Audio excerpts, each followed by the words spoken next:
दोस्तों, polity NCERT 11th class Hindi माध्यम UPSC PCS के लिए जो हम लोग पढ़ रहे थे, अध्याय 6 पर आ गए हैं। 5 चैप्टर ऑलरेडी कंप्लीट हो चुके हैं। आज हम पढ़ेंगे न्यायपालिका। न्यायपालिका से आज याद आया कि एक महत्वपूर्ण डिसीजन सर्वोच्च न्यायालय ने लिया है, उस पर भी वीडियो मिल जाएगी। टॉपिक जरूरी है नाम से जो प्लेलिस्ट बनी हुई है, वहां पर उसको आप देख सकते हैं। बाकी आप नए हैं तो चैनल पर थोड़ा सा प्लेलिस्ट में घूमेंगे तो आपको आपके काम की फ्री ऑफ कॉस्ट बहुत कुछ चीजें मिल जाएंगी। पीवाईक्यू से लेकर एनसीईआरटी से लेकर फाउंडेशन कोर्स पॉलिटी का और भी बहुत कुछ। चलिए बिना समय गंवाए चलते हैं आज अपने न्यायपालिका यानी कि सर्वोच्च न्यायालय, उच्च न्यायालय, अधीनस्थ न्यायालय, आज सब कुछ पढ़ेंगे और जितना एनसीईआरटी में होता है उससे ज्यादा ही मैं बता देता हूँ। तो सबसे पहले तो परिचय कर लेते हैं क्या चीजें हैं। आमतौर पर न्यायालय को विभिन्न व्यक्तियों या निजी संस्थाओं के आपसी विवादों को सुलझाने वाले पंच के रूप में देखा जाता है। मतलब पहले गांव में कोई समस्या हो जाती थी तो 5 बुजुर्ग लोग बैठते थे या पंच लोग बैठते थे, प्रधान बैठते थे और उनकी समस्याओं का समाधान करते थे। मुझे एक कहानी याद आ रही है, आपने छोटे होंगे तो पढ़ा होगा हिंदी में, पंच परमेश्वर। पंच परमेश्वर बहुत ही बढ़िया कहानी थी। आप बताइएगा अगर याद आ रही है तो वह किसने लिखी थी। उसमें जो 2 मित्र थे उनके क्या नाम थे। पंच तटस्थ होना चाहिए, पंच किसी एक तरफ नहीं होना चाहिए। अगर आप उस गद्दी पर बैठे हैं, चाहे वह न्यायपालिका में हो, चाहे पंच बनकर बैठे हो, आपका अगर कोई पसंदीदा व्यक्ति, आपका कोई दोस्त, आपका कोई रिश्तेदार भी है एक तरफ, तब भी आप उसकी तरफ नहीं बोलेंगे बल्कि तटस्थ रहेंगे और जो सही है उसकी तरफ फैसला सुनाएंगे। तो पहले पंच हुआ करते थे, लेकिन न्यायपालिका कुछ महत्वपूर्ण राजनीतिक कामों को भी अंजाम देती है। मतलब पंच केवल कुछ लोगों की समस्या जो थी उसको निपटाने का काम करते थे, लेकिन जब न्यायपालिका की बात आएगी तो वह राजनीतिक काम, सरकार का कोई विवाद है, इन सबको भी सुलझाने का काम करेगी। न्यायपालिका सरकार का एक महत्वपूर्ण अंग है। लाइन याद रखना, सीधे प्रीलिम्स में क्वेश्चन पूछा जाएगा। साफ साफ लाइन लिखी है एनसीईआरटी 11th क्लास की बुक में, न्यायपालिका सरकार का एक महत्वपूर्ण अंग है। यानी कि सरकार के अंतर्गत न्यायपालिका भी आ रही है, ये मैं नहीं, आपकी बुक कह रही है। भारत का सर्वोच्च न्यायालय वास्तव में विश्व के सबसे शक्तिशाली न्यायालयों में से एक है। आप देखते हैं दिल्ली में सर्वोच्च न्यायालय स्थापित है, उसके 34 जज हैं, 33 मेन जज हैं, एक चीफ जज हैं। 1950 से ही न्यायपालिका ने संविधान की व्याख्या सुरक्षा करने में महत्वपूर्ण भूमिका निभाई। मतलब तो न्यायपालिका काम सिर्फ ये नहीं है कि डिसीजन ले, विवाद सुलझाए, बल्कि संविधान की अगर व्याख्या करनी है, कोई कानून आ रहा है, कोई लोकतांत्रिक समस्या आ गई है, तो न्यायपालिका आगे चलकर और अपने जिम्मेदारी पूर्वक काम करती है। संविधान की व्याख्या करने का काम न्यायपालिका का है। संविधान के हिसाब से चीजें चलें, यह भी देखने का काम न्यायपालिका का है। अगर आपके मौलिक अधिकारों का हनन हो रहा है, आपको बोलने नहीं दिया जा रहा है, सरकार आप पर अत्याचार कर रही है या फिर सरकार वोट चोरी कर रही है, इन सब मुद्दों पर आप न्यायपालिका में जा सकते हैं। वीडियो बनाने से अच्छा है आप न्यायपालिका का दरवाजा खटखटाएं और चुनाव आयोग की शिकायत करें। मौलिक अधिकारों वाले अध्याय में हम पढ़ ही चुके हैं, मौलिक अधिकार हम पढ़कर आए थे। फर्स्ट चैप्टर से पढ़ेंगे, अच्छा लगेगा। और हिस्ट्री 12th क्लास की एनसीईआरटी ऑलरेडी हम लोगों ने कर ली है। 6, 7, 8th क्लास की एनसीईआरटी भी हम लोगों ने हिस्ट्री, जियोग्राफी दोनों कर ली है। अगर आप नए हैं तो सब कुछ देख कर आइए, बहुत कुछ फ्री ऑफ कॉस्ट चल रहा है और आने वाले 2-3 महीने में लगभग एनसीईआरटी कंप्लीट करा देंगे। और लक्ष्मीकांत पॉलिटी और फिर स्पेक्ट्रम और जो आप कहेंगे, आपका सीसेट तो चल ही रहा है। मंडे से मैथ और रीजनिंग के भी पीवाईक्यू कराते रहेंगे। चलिए मजा आएगा। मौलिक अधिकारों वाले अध्याय में हम पढ़ चुके हैं, अधिकारों की सुरक्षा के लिए न्यायपालिका बहुत महत्वपूर्ण है। तो हमने दो तीन चीजें देखें तो बहुत महत्वपूर्ण पढ़ ली। एक, कोई राजनीतिक काम जो है। दूसरा, न्यायपालिका सरकार का महत्वपूर्ण अंग है। तीसरा, सर्वोच्च न्यायालय हमारा बहुत शक्तिशाली है। चौथा, संविधान की व्याख्या और सुरक्षा करने का अधिकार न्यायपालिका का है। पांचवा, मौलिक अधिकारों की रक्षा सर्वोच्च न्यायालय या न्यायालय करता है। इस अध्याय को पढ़कर आप निम्नलिखित बातों को जान सकेंगे। हम क्या क्या जानेंगे? पहली बात, न्यायपालिका की स्वतंत्रता का अर्थ क्या है। कई बार कह देते हैं ना, न्यायपालिका स्वतंत्र है, तो इसका मतलब क्या होता है? न्यायपालिका कुछ भी कर सकती है? न्यायपालिका सरकार को आदेश दे सकती है? न्यायपालिका जो मन में आए करेगी क्या? नहीं। तो क्या स्वतंत्रता का मतलब है, अभी देखेंगे। अधिकारों की सुरक्षा में भारतीय न्यायपालिका की भूमिका, हमारे अधिकार कैसे सीमित ना हो, यह ध्यान रखना न्यायपालिका का कर्तव्य है। संविधान की व्याख्या, न्यायपालिका की भूमिका, इसी पर आज एक बहुत बड़ा केस था न्यायपालिका के पास, जिसने सबको हिला कर रख दिया था। उस पर न्यायपालिका ने अपना जवाब दिया है। हम लोग कल इस पे विधिवत चर्चा करेंगे कि क्या मैटर था उसमें, पॉलिटी का इम्पोर्टेंट क्या है, और आने वाले समय में उससे 100% क्वेश्चन बनेगा। प्रीलिम्स एंड मेंस और इंटरव्यू में तो पूछा भी जा सकता है। तो संविधान की व्याख्या करी जाएगी। कब कब संविधान की व्याख्या की है न्यायपालिका ने, और न्यायपालिका ने जो संविधान की व्याख्या की है उससे आपको कितनी चीजें याद करनी पड़ती हैं एक्स्ट्रा, वह भी देखेंगे। भारत की संसद और न्यायपालिका के आपसी संबंध क्या हैं? क्या दोनों अलग हैं? एक दूसरे को अधिकार में हस्तक्षेप कर सकते हैं? एक दूसरे को ऑर्डर दे सकते हैं क्या? इन सब पर आज विस्तार से चर्चा करेंगे। पहला तो है, हमें स्वतंत्र न्यायपालिका क्यों चाहिए? क्यों आपको न्यायपालिका चाहिए? क्या जरूरत है न्यायालय की? क्या जरूरत है इतने जज, वकील, एडवोकेट, इन सब की? हर समाज में व्यक्तियों के बीच, समूहों के बीच, व्यक्ति समूहों तथा सरकार के बीच विवाद होते रहते हैं। चाहे व्यक्ति व्यक्ति के बीच हो, व्यक्ति सरकार के बीच हो, एक ग्रुप का दूसरे ग्रुप के बीच हो। कई बार तो राज्य सरकार आपस में लड़ जाती है। कई बार राज्य सरकार अपनी केंद्र सरकार से लड़ जाती है। इन सब में जब विवाद उठेगा तो कोई ना कोई तो आना चाहिए जो इन सब में सुलह करा सके। जैसे किन्हीं देशों में अगर समस्याएं उत्पन्न होती हैं तो उसके लिए भी अंतर्राष्ट्रीय न्यायालय है। जब कई देशों में लड़ाइयाँ हो जाती हैं तो एक बड़े देश के नेता आकर कहते हैं हमने सीज फायर कराया, लोग नहीं मानते तो वह बार-बार कहते हैं हमने सीज फायर कराया। ऐसे ही आपके यहाँ अगर कोई समस्या उत्पन्न हो तो कौन विवाद का समाधान कराएगा? इन सभी विवादों को कानून के शासन के सिद्धांत, मतलब व्यक्ति का शासन हमारे यहाँ नहीं चलता है। हमारे यहाँ चलता है कानून का शासन। हमारे यहाँ कानून सर्वोपरि है। कानून चाहे संविधान के तहत बना हो या अन्य कानून बने हों, लेकिन कानून की से शासन के सिद्धांत के आधार पर ही कोई भी निर्णय लिया जाता है। इन सभी विवादों को कानून के शासन के सिद्धांत के आधार पर एक स्वतंत्र संस्था द्वारा हल किया जाना चाहिए। तो वह स्वतंत्र संस्था कौन सी होगी? उसी को न्यायपालिका कहेंगे। कानून के शासन का भाव यह है कि धनी और गरीब, स्त्री और पुरुष, अगड़े पिछड़े सभी लोगों पर एक समान कानून लागू हो। हमने अगर किसी की सोने की अंगूठी चुराई है तो हम पर भी वही कानून लागू होना चाहिए जो किसी और ने अगर सोने की अंगूठी चुराई है तो उस पर लागू हो। ऐसा नहीं है कि मैंने सोने की अंगूठी चुराई तो मुझे 1 साल की सजा और उसने चुराई तो उसे कोई सजा नहीं। ऐसा नहीं होना चाहिए। कानून सबके लिए समान है, चाहे स्त्री पुरुष हो, गरीब अमीर हो, अगड़े पिछड़े हो, या किसी जाति का हो, किसी धर्म का हो, किसी राज्य का हो, शहर का, गांव का हो, सबके लिए कानून एक समान है। न्यायपालिका की प्रमुख भूमिका यह है कि वह कानून के शासन की रक्षा, कानून की सर्वोच्चता को सुनिश्चित करे। न्यायपालिका क्या करेगी? ये देखेगी कि कानून की रक्षा हो रही है कि नहीं, कानून सर्वोच्च है कि नहीं।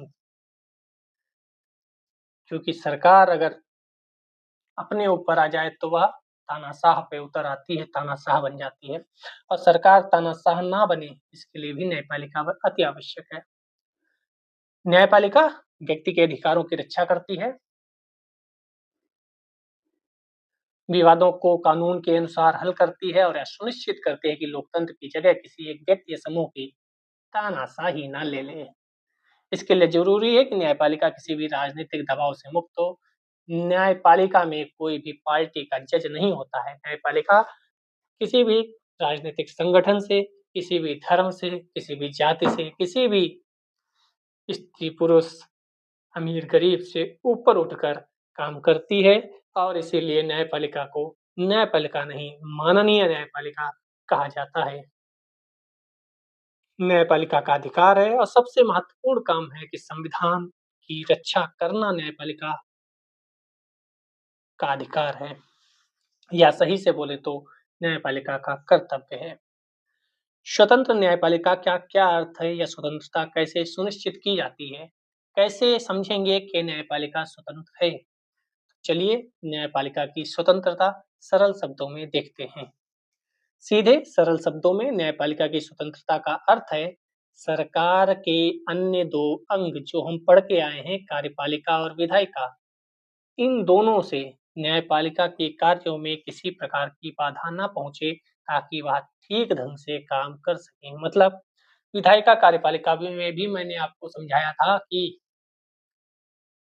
सरकार क्या करेगी, ये न्यायपालिका नहीं देखेगी तब तक जब तक संविधान का उल्लंघन ना हो रहा हो। न्यायपालिका अपने निर्णय कैसे देती है, ये कार्यपालिका नहीं देखेगी। सरकार हस्तक्षेप नहीं करेगी कि किसको जज बनाना है और किसको नहीं बनाना है। तो ये सब कामों में सबकी अपनी-अपनी ड्यूटी है, वह अपनी-अपनी ड्यूटी निभाएँगे, एक दूसरे के कार्यों में हस्तक्षेप नहीं करेंगे। संसद में आपने कभी भी इस मुद्दे को उठते नहीं देखा होगा कि फलाने न्यायालय में न्यायाधीश ने ऐसा कर दिया, फलाने जज ने ऐसा कर दिया, उस जज ने ऐसा कर दिया। क्यों? क्योंकि कार्यपालिका, न्यायपालिका अलग है। न्यायपालिका के जज का कार्यपालिका या विधायिका या संसद कभी भी टीका-टिप्पणी नहीं कर सकती। कब तक? जब तक, तब तक, जब तक उनके खिलाफ कोई ऐसा केस ना आए जिससे उन्हें हटाया जाना हो। मान लो अभी एक जज बड़ा चर्चा में थे दिल्ली के, उनके खिलाफ प्रस्ताव आया था संसद में उन्हें हटाने के लिए। जब उन्हें हटाने के लिए प्रस्ताव आएगा, उस पर चर्चा होगी, तब जज पर चर्चा हो सकती है कि उन्होंने क्या गलत किया, क्या सही किया। जब तक हटाने का प्रस्ताव ना आए, तब तक आप किसी भी न्यायाधीश पर कोई भी टिप्पणी नहीं कर सकते। बड़े-बड़े नेता जब न्यायालय को या न्यायाधीश से कुछ कहना चाहते हैं तब तब भी वह बहुत ही इज्जत से माननीय कहते हुए उनसे कोई भी बात क्या कहते हैं उसे, x post, Facebook post, YouTube post करते हैं। तो ध्यान रखिएगा कार्यपालिका, न्यायपालिका, विधायिका हमारे यहाँ तीनों अलग-अलग हैं। जज की नियुक्ति भी वैसे तो राष्ट्रपति करते हैं, लेकिन जिसे न्यायालय के न्यायाधीश कहते हैं, उसी को राष्ट्रपति जज बनाते हैं। अपने आप सरकार किसी को भी जज नहीं बना सकती। सरकार के अन्य अंग न्यायपालिका के निर्णयों में हस्तक्षेप ना करें। मैंने बता ही दिया। न्यायपालिका अलग काम करती है, कार्यपालिका अलग। यहाँ तक कि न्यायाधीशों की नियुक्ति भी सरकार नहीं करती। साइन राष्ट्रपति महोदय के ही होते हैं, लेकिन चुनता कौन है? तो न्यायपालिका स्वयं से चुनकर भेजती है। न्यायाधीश बिना भय भेदभाव के अपना कार्य कर सकें। कोई दबाव नहीं, कोई कुछ नहीं। न्यायपालिका की स्वतंत्रता का अर्थ स्वेच्छाचारिता या उत्तरदायित्व का अभाव नहीं है। ऐसा नहीं है कि न्यायपालिका कुछ भी करे, लिमिटेशंस नहीं है। एक लाइन बस ध्यान रखना, ऐसा कोई नहीं है भारत में जिस पर लिमिटेशन ना रखी हो। किसने ना रखी हो? संविधान में सबको लिमिट कर रखा है। चाहे आप कोई भी चीज उठा लो, सरकार लिमिटेशन है, जनता पर लिमिटेशन है, न्यायपालिका पर लिमिटेशन है, विधायिका पर लिमिटेशन है, सब पर कुछ न कुछ लिमिट है। सबको एक दायरे में समेटा गया है कि आप इससे बाहर नहीं जाएंगे। ठीक है। न्यायपालिका देश की लोकतांत्रिक राजनीतिक संरचना का एक हिस्सा है। न्यायपालिका देश के संविधान, लोकतांत्रिक परंपरा, जनता के प्रति जवाबदेह है। ये लाइन दूसरी है जो बहुत महत्वपूर्ण है। आपको ये याद कर लेनी चाहिए। न्यायपालिका देश के संविधान, देश की लोकतांत्रिक परंपरा और जनता के प्रति जवाबदेह है। अब आपके दिमाग में आ रहा होगा प्रश्न कि सर, मान लो कोई न्यायपालिका में न्यायाधीश है या मुख्य न्यायाधीश ही मान लेते हैं। अ, मुख्य न्यायाधीश हैं, कोई गलत काम करेंगे तो कैसे उन पर कार्रवाई होगी, कैसे रोका जा सकता है? तो जब कोई न्यायाधीश अपना कर्तव्य भूल जाता है, लोकतांत्रिक तरीकों को अपनाता नहीं है, तो संसद में उसके खिलाफ एक प्रस्ताव आएगा उन्हें हटाने के लिए। उसपे सहमति होनी चाहिए। एक जो संख्या दी गई है, हम लोग पढ़ेंगे अभी। अगर उतने लोगों ने उस पर सहमति दे दी और राष्ट्रपति महोदय ने अंत में साइन कर दिए, तो वह न्यायाधीश अपने पद से हट जाएँगे, चाहे वह मुख्य न्यायाधीश हो या अन्य न्यायाधीश हो। तो वही मैंने बताया कि एक-दूसरे में हस्तक्षेप नहीं करेंगे, लेकिन लिमिटेशन है, आपको हटाया जा सकता है। ऐसे सरकार के मामले में हस्तक्षेप नहीं करेगी न्यायपालिका, लेकिन अगर संवैधानिक तरीके से सरकार नहीं चल रही है, तो ये न्यायपालिका उसमें संविधान की व्याख्या करते हुए हस्तक्षेप करेगी। यहाँ तक कि राष्ट्रपति को भी हटाया जा सकता है अगर वह लोकतांत्रिक तरीके से नहीं चल रहे हैं तो। तो एक-दूसरे के हाथ में सबकी कहते हैं हटाना जो है वो एक-दूसरे के हाथ में है और हस्तक्षेप भी एक-दूसरे के साथ नहीं करते हैं। यहाँ पर कोर्ट है, वकील वगैरह हैं। एक प्रसिद्ध वकील होने के नाते आपको यह जानकारी होनी चाहिए कि आपका बर्ताव खंड ग उपखंड ची 18 को भारतीय दंड विधान की धारा 9 ख के साथ पढ़ने में और इस तथ्य के बावजूद मतलब वही दिखाया गया है कोर्ट यहाँ अदालत है, कृपया मुट्ठी बाँध कर बहस ना करें। खैर, कार्टून भी बढ़िया होते हैं, कभी-कभी समझना चाहिए। बहुत कुछ कार्टून कहे जाता है, जो शायद बड़े-बड़े निबंध, बड़ी-बड़ी किताबें ना कह पाएँ। न्यायपालिका को स्वतंत्रता कैसे दी जा सकती है और उसे कैसे सुरक्षित बनाया जा सकता है? तो भारतीय संविधान ने अनेक उपायों के द्वारा न्यायपालिका की स्वतंत्रता सुनिश्चित की है। मैंने पूरी कहानी बता ही दी होगी, पढ़ लेते हैं फिर भी। न्यायाधीशों की नियुक्तियों के मामले में विधायिका को सम्मिलित नहीं किया गया, मैंने बोला। जज खुद से कुछ लोगों का नाम भेजते हैं, सरकार उस पे बस इतना देखती है कि इन पर कोई मुकदमा-वुकदमा मतलब वैसा जो संवैधानिक तरीके से ये ठीक है कि नहीं है मतलब यही सब देख लेती है, थोड़ा बहुत जाँच-वाँच कर लेती है, फिर राष्ट्रपति उन पर सिग्नेचर करके नियुक्त कर देते हैं। तो न्यायाधीशों की नियुक्ति न्यायपालिका ही करती है, ऐसा मान सकते हैं। इससे यह सुनिश्चित किया गया कि इन नियुक्तियों में दलगत राजनीति की कोई भूमिका नहीं रहे और जब बीच में कोई है नहीं, तो कोई पार्टी भी इन्वॉल्व नहीं होगी। न्यायाधीश के रूप में नियुक्त होने के लिए किसी व्यक्ति को वकालत का अनुभव या कानून का विशेषज्ञ होना चाहिए। क्या होना चाहिए? वकालत का अनुभव और कानून का विशेषज्ञ हो, तभी तो आप बन सकते हो जज। उस व्यक्ति के राजनीतिक विचार या निष्ठाएँ उसकी नियुक्ति का आधार नहीं बननी चाहिए। राजनीतिक विचार तो हर व्यक्ति के हैं ना, मुख्य न्यायाधीश किसी न किसी को तो वोट देते होंगे, किसी न किसी को तो वोट देते होंगे ना। अब आप कहें तो उनको वोट दे रही है, उनकी तरफ हैं, ऐसा थोड़ी होता है। मैं किसी न किसी व्यक्ति को वोट देता हूँगा, लेकिन जब आपको पढ़ाता हूँ तो ना इधर ना उधर बोलता हूँ, जो सच्चाई है वो बताता हूँ। तो ऐसे ही यहाँ पर लिखा गया है। अध्याय 2 में बताया गया मचल का मामला मुझे याद है। कहा जाता है कि इंसाफ में देरी करना, इंसाफ से इनकार करना है। किसी न किसी को इस सिलसिले में कुछ न कुछ करना ही चाहिए। आपने न्यूज़पेपर में कई बार देखा होगा, अभी हाल-फिलहाल में चल रहा था कि कुछ रुपए थे, उसकी वजह से कोई बहुत समय तक जेल में रहा। अभी एक डेटा भी आया था कि लगभग आधे से ज़्यादा लोग जेल में वह बंद हैं, जिन पर अभी तक यह सिद्ध नहीं हुआ कि वह हैं आरोपी या नहीं है। ठीक है? आरोप अभी सिद्ध नहीं हुआ लेकिन वह जेल में है। तो तारीख पे तारीख, तारीख पे तारीख वाला जो सिस्टम है, तो देरी से इंसाफ क्यों मिलता है साहब? अगर मैं हत्या का प्रयास भी नहीं किया था, मैंने कोई हत्या नहीं की है, किसी ने मेरे ऊपर फर्जी मान लो मुकदमा लिखा दिया है, फर्जी कुछ कर दिया और पुलिस मुझे पकड़ के ले गई। अब मुझे जेल में डाल दिया गया। मैं भी सिद्ध नहीं हो पाया मुझ पर कि मैंने हत्या की है या नहीं, फिर भी मैं जेल में हूँ। मान लो 5 साल बाद मुझ पे पता चलता है कि भाई नहीं, इसने तो हत्या की ही नहीं थी। अब वो 5 साल में जो जेल में रहा, उसका भुगतान कौन करेगा? अगर मैं अभी 5 साल चला जाऊँ तो मेरा पूरा करियर, मेरा पूरा जीवन, मेरे 5 साल वो जीवन के जो मैं बहुत कुछ कर सकता था, हो सकता है इतने में मेरा परिवार की ऐसी-तैसी हो जाए, कई रिश्तेदार, मतलब बहुत कुछ हो सकता है ना 5 साल में। अब ये 5 साल मुझे कौन लौटाएगा? तो ऐसे आपको लगता होगा कि कितनी कठिन चीज़ है, होता है लोगों के साथ। लोग कई वर्षों तक जेल में पड़े रहते हैं, बाद को पता चलता है ये अरे! इन्होंने तो कुछ किया ही नहीं था। न्यूज़पेपर में आप देखते होंगे बार-बार। ठीक है, तो ये बड़ी विडंबना है। अगर आपको लगता है कि चीज़ें ठीक नहीं हैं, तो आप जजों की संख्या बढ़ा सकते हैं ना। आप न्यायपालिका की संख्या बढ़ा सकते हैं, आप कई बेंच बना सकते हैं। क्यों जजों की संख्या नहीं बढ़ाते आप? क्यों इतनी छुट्टियाँ होती हैं? तो ये सब जो है ना आलोचना वाले पॉइंट, ये मेंस में लिखने को काम आते हैं।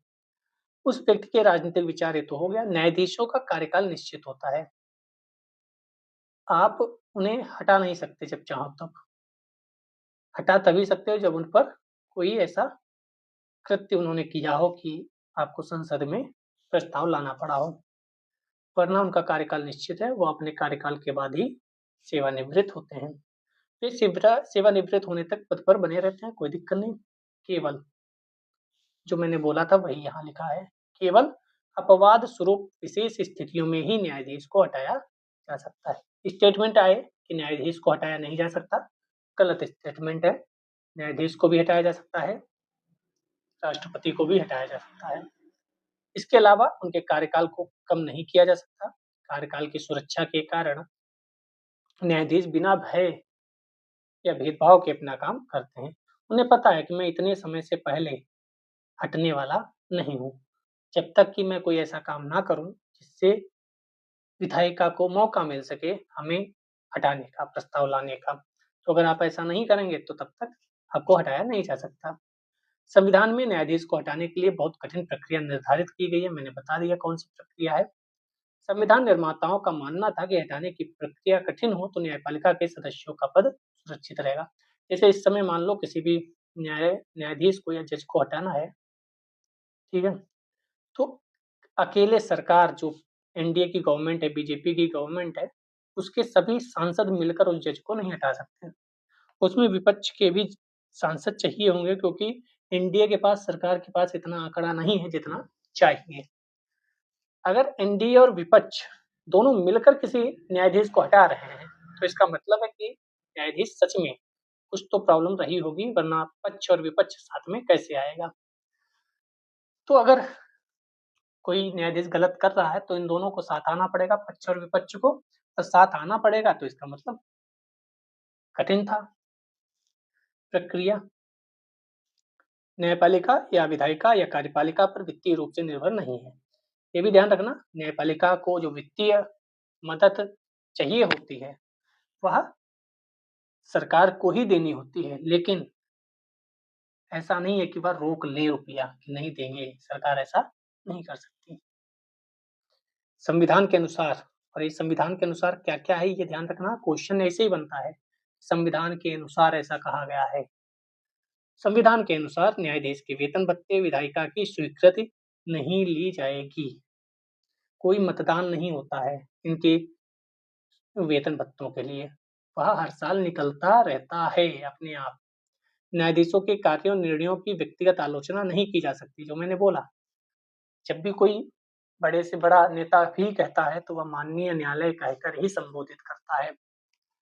तब तक नहीं आलोचना की जा सकती जब तक प्रस्ताव पारित करने के लिए ना लाया गया हो, उन्हें हटाने का प्रस्ताव। अगर कोई न्यायालय की अवमानना का दोषी पाया जाता है, मतलब सरकार हो या जनता हो, अगर न्यायपालिका को लगा कि आप कुतर्क करके उनका विरोध कर रहे हो, तर्कों पे करोगे तो सही है, तर्क वो मानेंगे कि अच्छा-अच्छा हाँ, एक बात कह रहे हो। कुतर्क कर रहे हो या फर्जी में न्यायपालिका को भला बुरा कह रहे हो, तो वह अवमानना का दोषी ठहरा सकते हैं और आपको सजा दे सकते हैं। न्यायपालिका को उसे दंडित करने का अधिकार है, आपको दंडित किया जा सकता है अगर आपने सर्वोच्च न्यायालय, उच्च न्यायालय या किसी न्यायालय की अवमानना की है, उसकी बात नहीं मानी है। माना जाता है कि इस अधिकार से न्यायाधीशों को सुरक्षा मिलेगी, कोई उनकी नाजायज आलोचना नहीं कर सकेगा। संसद न्यायाधीशों के आचरण पर केवल तभी, ये जो मैंने बोल दिया, केवल तभी चर्चा कर सकती है जब वह उनको हटाने का प्रस्ताव पर विचार कर रही हो। इससे न्यायपालिका आलोचना के भय से मुक्त होकर स्वतंत्र रूप से काम कर सकती है, ना उसे हटने का डर है, ना उसे किसी की आलोचना का डर है, क्योंकि आलोचना सही करोगे तब तो ठीक, गलत करोगे तो अवमानना ठोक कर आपको दंडित कर सकती है। ठीक है, ये आप पढ़िएगा। न्यायाधीशों की नियुक्ति कैसी होती है, मैंने बता ही दिया, वैसे तो पढ़ लेते हैं। न्यायाधीशों की नियुक्ति कभी भी राजनीतिक रूप से निर्विवाद नहीं रही है, ये भी ध्यान रखना। कोई ना कोई, जैसे मान लो कोई जज साहब हैं, राम मंदिर के पक्ष में सुना दिया फैसला, तो विपक्ष कहने लगा कि भाई ये तो, समझ रहे हैं ना आप, अगर कोई जज इधर फैसला सुना दे तो उधर वालों को परेशानी, उधर फैसला सुना दे इधर वालों को परेशानी। भले ही वह सही फैसला हो, लेकिन समस्या तो होती ही है लोगों को। लोग आपके यहाँ हवा चलने दो, फिर वो थोड़ी देखते हैं सही या गलत, वो आलोचना पे उतर आते हैं। इन मोदी जी बढ़िया, मोदी जी सबसे बढ़िया, चारों तरफ मोदी जी बढ़िया, मोदी जी बढ़िया। एक हवा चली वोट चोरी, बिना सोचे समझे, किसी को पता भी नहीं वोट चोरी होती क्या है, वो भी वोट चोरी, वोट चोरी, वोट चोरी। समझ रहे हैं आप? तो हमारे यहाँ हवा की है, कोई चेक ही नहीं करता कि जो कहा जा रहा है वो सही है या गलत है। एसआईआर गलत है, चारों तरफ एसआईआर, एसआईआर, पढ़ तो लो एसआईआर क्या है। समझ रहे हैं आप? ऐसे सीएए कानून जो था उसके खिलाफ, अरे पढ़ तो लो एक बार सीएए कानून क्या कहता है। लेकिन नहीं, हमारे यहाँ क्या है, हवा चल गई तो एक तरफ हो गए एक जैसे, एक तरफ हो गए एक जैसे, कुछ लोग समर्थन में तो अपने आप, कुछ लोग विरोध में हो जाते हैं, तो अपने अपने गुट बटे हुए हैं। तो यही बात लिखी है कि न्यायाधीशों की नियुक्ति कभी भी राजनीतिक रूप से निर्विवाद नहीं रही है, उसमें विवाद हमेशा रहा है। यह राजनीतिक प्रक्रिया का एक हिस्सा है। यह बात अपने आप में महत्वपूर्ण हो जाती है कि उच्च न्यायालय और सर्वोच्च न्यायालय में न्यायाधीश कौन हैं। इससे संविधान की व्याख्या पर फर्क पड़ सकता है। न्यायाधीश का राजनीतिक दर्शन क्या है, पता होना चाहिए। न्यायाधीश का राजनीतिक दर्शन, सक्रिय और मुखर न्यायपालिका के बारे में उसकी क्या राय है, नियंत्रित और प्रतिबद्ध न्यायपालिका के विषय में उसके क्या विचार हैं। इन सब बातों का प्रभाव लागू किए जाने वाले कानूनों पर पड़ता है। अब देखो, न्यायाधीश कौन है, इस पर बहुत फैसला करता है ना कि वह क्या निर्णय लेगा, क्योंकि हर व्यक्ति का अपना एक विचार तो होता ही है। कितना भी बात तटस्थ होकर फैसला सुनाए, लेकिन अपना भी विचार होता है ना। कई बार आपको भी महसूस होता होगा कि यार ये कैसा हो गया। इन सब बातों का प्रभाव मंत्रिमंडल, राज्यपाल, मुख्यमंत्री और भारत के मुख्य न्यायाधीश, ये सभी न्यायिक नियुक्ति की प्रक्रिया को प्रभावित करते हैं कहीं ना कहीं। भारत के मुख्य न्यायाधीश की नियुक्ति के मामले में वर्षों से परंपरा बन गई है कि सर्वोच्च न्यायालय के वरिष्ठ न्यायाधीश को इस पद पर नियुक्त किया जाएगा। तो आपसे कोई पूछे वरिष्ठ न्यायाधीश कैसे नियुक्त होता है, सॉरी, मुख्य न्यायाधीश कैसे नियुक्त होता है, तो जो सबसे उम्र दराज होगा, जो सबसे वरिष्ठ होगा, वही मुख्य न्यायाधीश बन जाएगा। गवई साहब मुख्य न्यायाधीश वर्तमान में है, ये हट जाएंगे अभी हाल फिलहाल में। इनके बाद जो सबसे वरिष्ठ व्यक्ति है उसको इन्होंने मुख्य न्यायाधीश बता दिया है। आप कमेंट सेक्शन में बताओ आज 22 नवंबर 2025 को कौन मुख्य न्यायाधीश हैं और कौन आने वाले मुख्य न्यायाधीश। अब वह जब हट, मतलब रिटायर होने की लाइन पर होंगे, तो वह अपने से छोटे जो होंगे ना, क्योंकि वरिष्ठतम, उनसे छोटे वाले वरिष्ठतम हो जाएंगे, उनको बता देंगे कि ये हमसे वरिष्ठतम है और ये अगले मुख्य न्यायाधीश होंगे। ऐसे ही क्रम चलता रहता है। लेकिन इस परंपरा को 2 बार तोड़ा भी गया है। कब कब तोड़ा गया, जो लोकतंत्र की दुहाई देते हैं उनसे पूछना कब कब तोड़ा गया। इस परंपरा को 2 बार तोड़ा गया है। 1973 में कौन था प्रधानमंत्री, श्रीमती इंदिरा गांधी जी। आपको पता होगा ये राहुल गांधी जी की दादी जी हैं। में 3 वरिष्ठ न्यायाधीशों को छोड़कर न्यायमूर्ति एएन रे को भारत का मुख्य न्यायाधीश नियुक्त किया गया। मतलब ये सबसे वरिष्ठ थे, मान लो 1 नंबर, उससे छोटे थे 2 नंबर, उससे उससे छोटे थे 3 नंबर, उससे छोटे थे 4 नंबर। मान लो ये 0 वाले रिटायर हो रहे हैं। अब ये रिटायर हो रहे हैं, तो मुख्य न्यायाधीश किसको बनना चाहिए? इनको बनना चाहिए, लेकिन इनको नहीं बनाया गया। इनको भी नहीं बनाया गया। इनको भी नहीं बनाया गया। कौन बना? ये बने।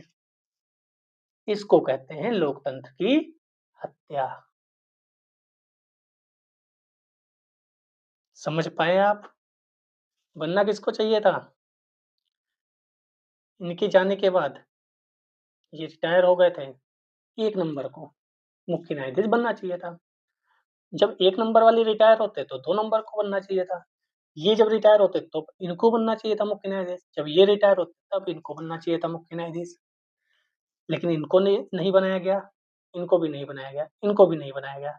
इनको डायरेक्ट मुख्य न्यायाधीश बना दिया गया 1973 में। इनका नाम था न्यायमूर्ति ए एन रे। अब 1, 2, 3 जिनकी बेइज्जती हो गई, उन्हें लगा क्या ही हो रहा है, तो उन लोगों ने इस्तीफा दे दिया कि भैया हमें रहना ही नहीं है, कर लो तानाशाही। इसको कहते हैं तानाशाही। फिर 1975 में फिर श्रीमती इंदिरा गांधी जी प्रधानमंत्री। न्यायमूर्ति एच आर खन्ना को पीछे छोड़ते हुए न्यायमूर्ति एम एच बेग की नियुक्ति कर दी। यानी अब की बार थोड़ा आसान कर लिया। क्या ये रिटायर हुए, इनको बनाना चाहिए था, कहा तुम नहीं, ये बनेंगे। क्यों? क्योंकि दूसरे नंबर पे अच्छे व्यक्ति मिल गए इन्हें। तो 2-2 बार संविधान की हत्या हुई है। समझ गए आप? न्यायपालिका में कौन जज बनेगा ये तय कौन कर रहा था?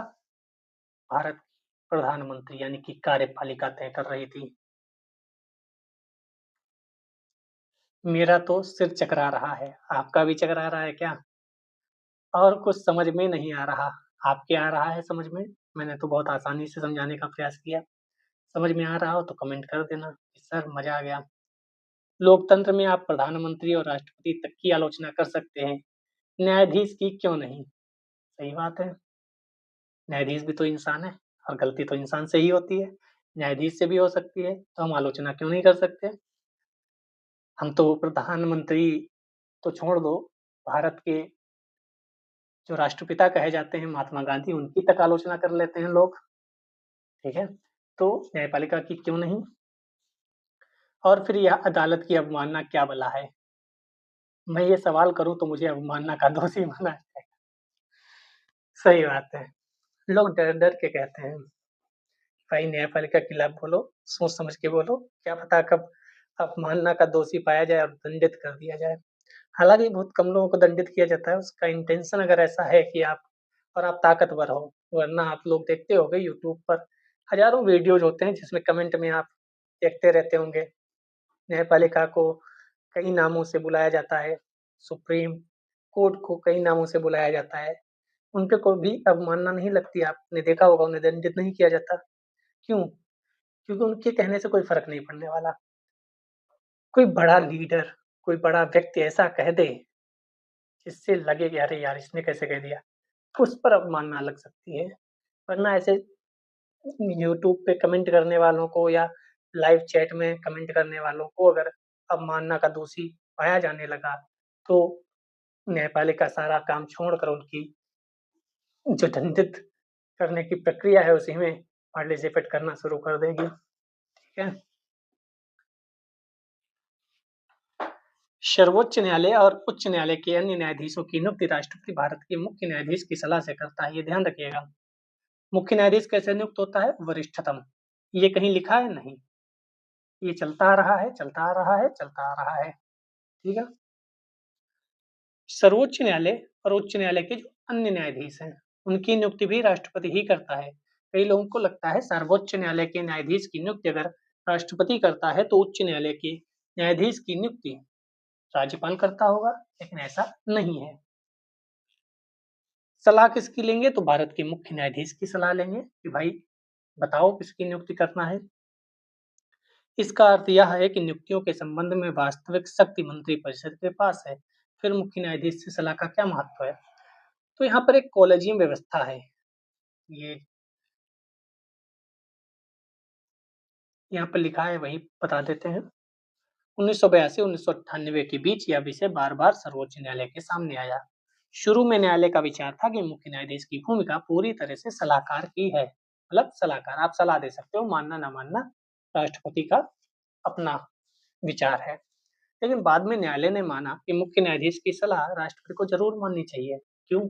अगर नहीं मानेंगे तो जिसकी सरकार होगी वह न्यायपालिका में वही जज बिठाएगी जो उसका मन होगा। फिर सरकार भी अपनी, न्यायपालिका भी अपनी, विधायिका में तो ज्यादा लोग हैं ही, तभी तो सरकार बनी है। सभी जगह अपनी चलेगी, तभी तो तानाशाही आएगी। जब तक सर्वोच्च न्यायालय के न्यायाधीश किसी के दबाव में काम नहीं करते, तब तक देश में लोकतंत्र जीवित था, जीवित है, जीवित रहेगा। लोकतंत्र खतरे में तब आया जब न्यायपालिका के मुख्य न्यायाधीश को प्रधानमंत्री ने अपने हिसाब से बनाने का प्रयास किया। तब तक नहीं आएगा जब तक लोकतंत्र में सर्वोच्च न्यायालय स्वतंत्र है। ये सबको याद रखना चाहिए। कितना भी बड़ा प्रधानमंत्री आ जाए, कितने भी ऊंचे बहुमत से जीत कर आ जाए, कितने भी राज्यों में उसकी सरकार क्यों ना बन जाए, किसी भी प्रधानमंत्री की ये हिम्मत नहीं है कि वह लोकतंत्र को खतरे में डालकर तानाशाही कर ले। अगर सर्वोच्च न्यायालय बैठा हुआ है, सर्वोच्च न्यायालय मिल जाए तब अलग बात है, और ऐसा अभी तक तो नहीं दिख रहा है कभी कभी भी। लेकिन बाद में न्यायालय ने माना कि मुख्य न्यायाधीश की सलाह राष्ट्रपति को जरूर माननी चाहिए। आखिरकार सर्वोच्च न्यायालय ने नई व्यवस्था दी। क्या क्या नई व्यवस्था थी? इसके अनुसार सर्वोच्च न्यायालय का मुख्य न्यायाधीश अन्य 4 वरिष्ठतम न्यायाधीशों की सलाह से कुछ नाम प्रस्तावित करेगा। इसी में से राष्ट्रपति नियुक्ति करेगा। एक वरिष्ठतम न्यायाधीश यानी कि मुख्य न्यायाधीश 4 और टोटल कितने हो गए? 5 न्यायाधीश बैठेंगे, कुछ लोगों को लिस्ट में नाम रखेंगे और वह लिस्ट भेज देंगे राष्ट्रपति के पास। राष्ट्रपति उन नामों में से चेक करेगा कि कौन कितना पढ़ा है, कौन कितना एक्सपीरियंस्ड है, कौन कहाँ से आता है, किस राज्य से आता है, कोई इनके खिलाफ कुछ है तो नहीं। मतलब वो सब थोड़ा बहुत जो चेक होता है ना, चेक करके उनमें से कुछ जो भी नाम, जो भी सीट अवेलेबल होंगी, मान लो 2 सीट है, 1 सीट है, 5 सीट है, जैसी भी होंगी, उतने लोगों को नियुक्त कर देगा। तो देखा जाए तो राष्ट्रपति अपने मन से नियुक्त कर रहा है उनमें से, लेकिन यह भी देखा जाए कि राष्ट्रपति उन्हीं को नियुक्त कर रहा है जो न्यायाधीशों के द्वारा नाम भेजे गए हैं। ऐसा नहीं है किसी को भी बुलाया कि हाँ न्यायाधीश बनोगे, चलो बन जाओ, ऐसा नहीं है। तो यहाँ पर देखें तो सबसे पहले जो न्यायाधीश है सर्वोच्च न्यायालय के, वही नाम भेजते हैं, तो उन्हीं लोगों को नियुक्त करना पड़ता है। ठीक है। इस प्रकार सर्वोच्च न्यायालय ने नियुक्तियों की सिफारिश के संबंध में सामूहिकता का सिद्धांत स्थापित किया। क्यों? एक व्यक्ति निर्णय ले, गलती हो सकती है, ज्यादा लोग निर्णय लेते हैं तो गलती कम होती है। तो इसीलिए, क्योंकि मान लो मुख्य न्यायाधीश को ही सौंप दिया जाए कि आप जिसका नाम भेजोगे उसी को हम नियुक्त कर देंगे, तो वह भी तो तानाशाह बन सकते हैं कि हम भैया हम जिसको चाहेंगे उसको। जब 5 लोग हैं तो टकराव भी होगा अगर कोई अपने मन की करना चाहेगा तो।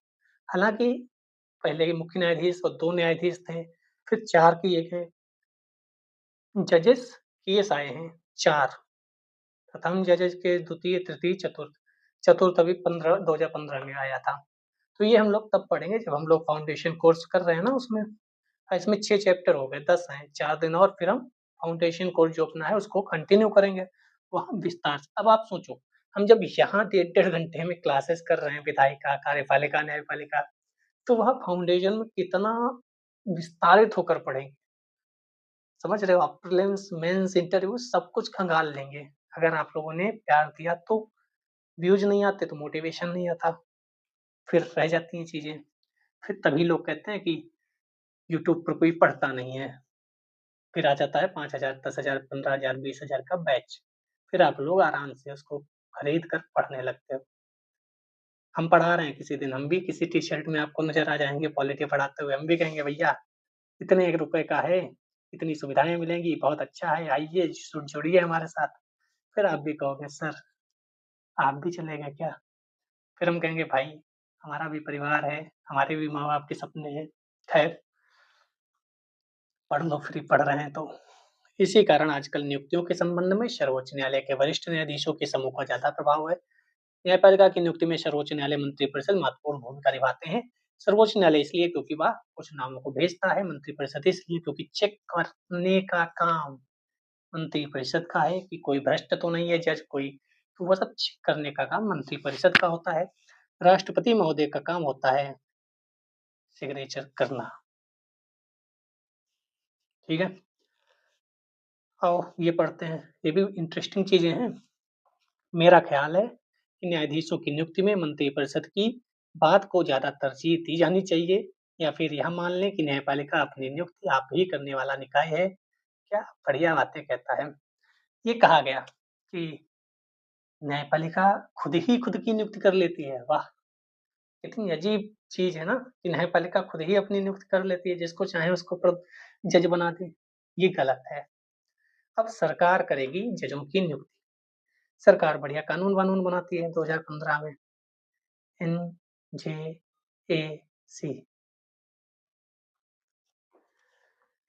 सर्वोच्च न्यायालय को पता चलता है कि भाई सरकार एक कानून बना रही है, तो सर्वोच्च न्यायालय आती है हरकत में कि भाई क्या कर रहे हो? सर्वोच्च न्यायालय संविधान का पाठ पढ़ाती है कि भैया अनुच्छेद 50 में कार्यपालिका, न्यायपालिका अलग-अलग है और अलग-अलग है तो आप कानून कैसे बना सकते हो न्यायपालिका के जजों पर? आपका ये कानून लोकतंत्र के हिसाब से, संविधान के हिसाब से गलत है। खत्म हो गया कानून। इसी को फोर्थ जजेस केस कहते हैं, ठीक है? न्यायाधीशों को पद से हटाना, तो मैंने बता ही दिया सर्वोच्च न्यायालय, उच्च न्यायालय के न्यायाधीशों को उनके पद से हटाना कठिन है। कदाचार साबित होने अथवा अयोग्यता की दशा में ही उन्हें पद से हटाया जा सकता है। लाइन रट लो, लिख लो, तभी हटाया जा सकता है जब अयोग्य हो जाएँ या तभी हटाया जा सकता है जब उनपे कदाचार का मामला हो। एक विशेष बहुमत की स्वीकृति की ज़रूरत होती है, साधारण बहुमत से हटाया नहीं जा सकता, विशेष बहुमत चाहिए। यह विशेष बहुमत क्या है? इसे हमने चुनाव वाले अध्याय में पढ़ा है। अगर आपने पढ़ा होगा तो आपको याद होगा। इससे स्पष्ट है कि न्यायाधीश को हटाने की प्रक्रिया कठिन नहीं, अत्यंत कठिन है और जब तक संसद के सदस्यों में आम सहमति ना हो तब तक किसी न्यायाधीश को हटाया नहीं जा सकता। मैंने बता दिया सत्ता पक्ष और विपक्ष को मिलकर हटाना पड़ेगा तभी वह विशेष बहुमत शामिल हो पाएगा। महत्वपूर्ण भूमिका है वहीं उनको हटाने की शक्ति विधायिका के पास है। तो नियुक्त कार्यपालिका यानी कि राष्ट्रपति महोदय भी कार्यपालिका का हिस्सा होते हैं। तो नियुक्त कौन करता है? राष्ट्रपति यानी कि कार्यपालिका। हटाता कौन है? विधायिका। ठीक है? संसद के निर्वाचित सदस्य और जितने भी सांसद है वह सब मिलकर हटाते हैं।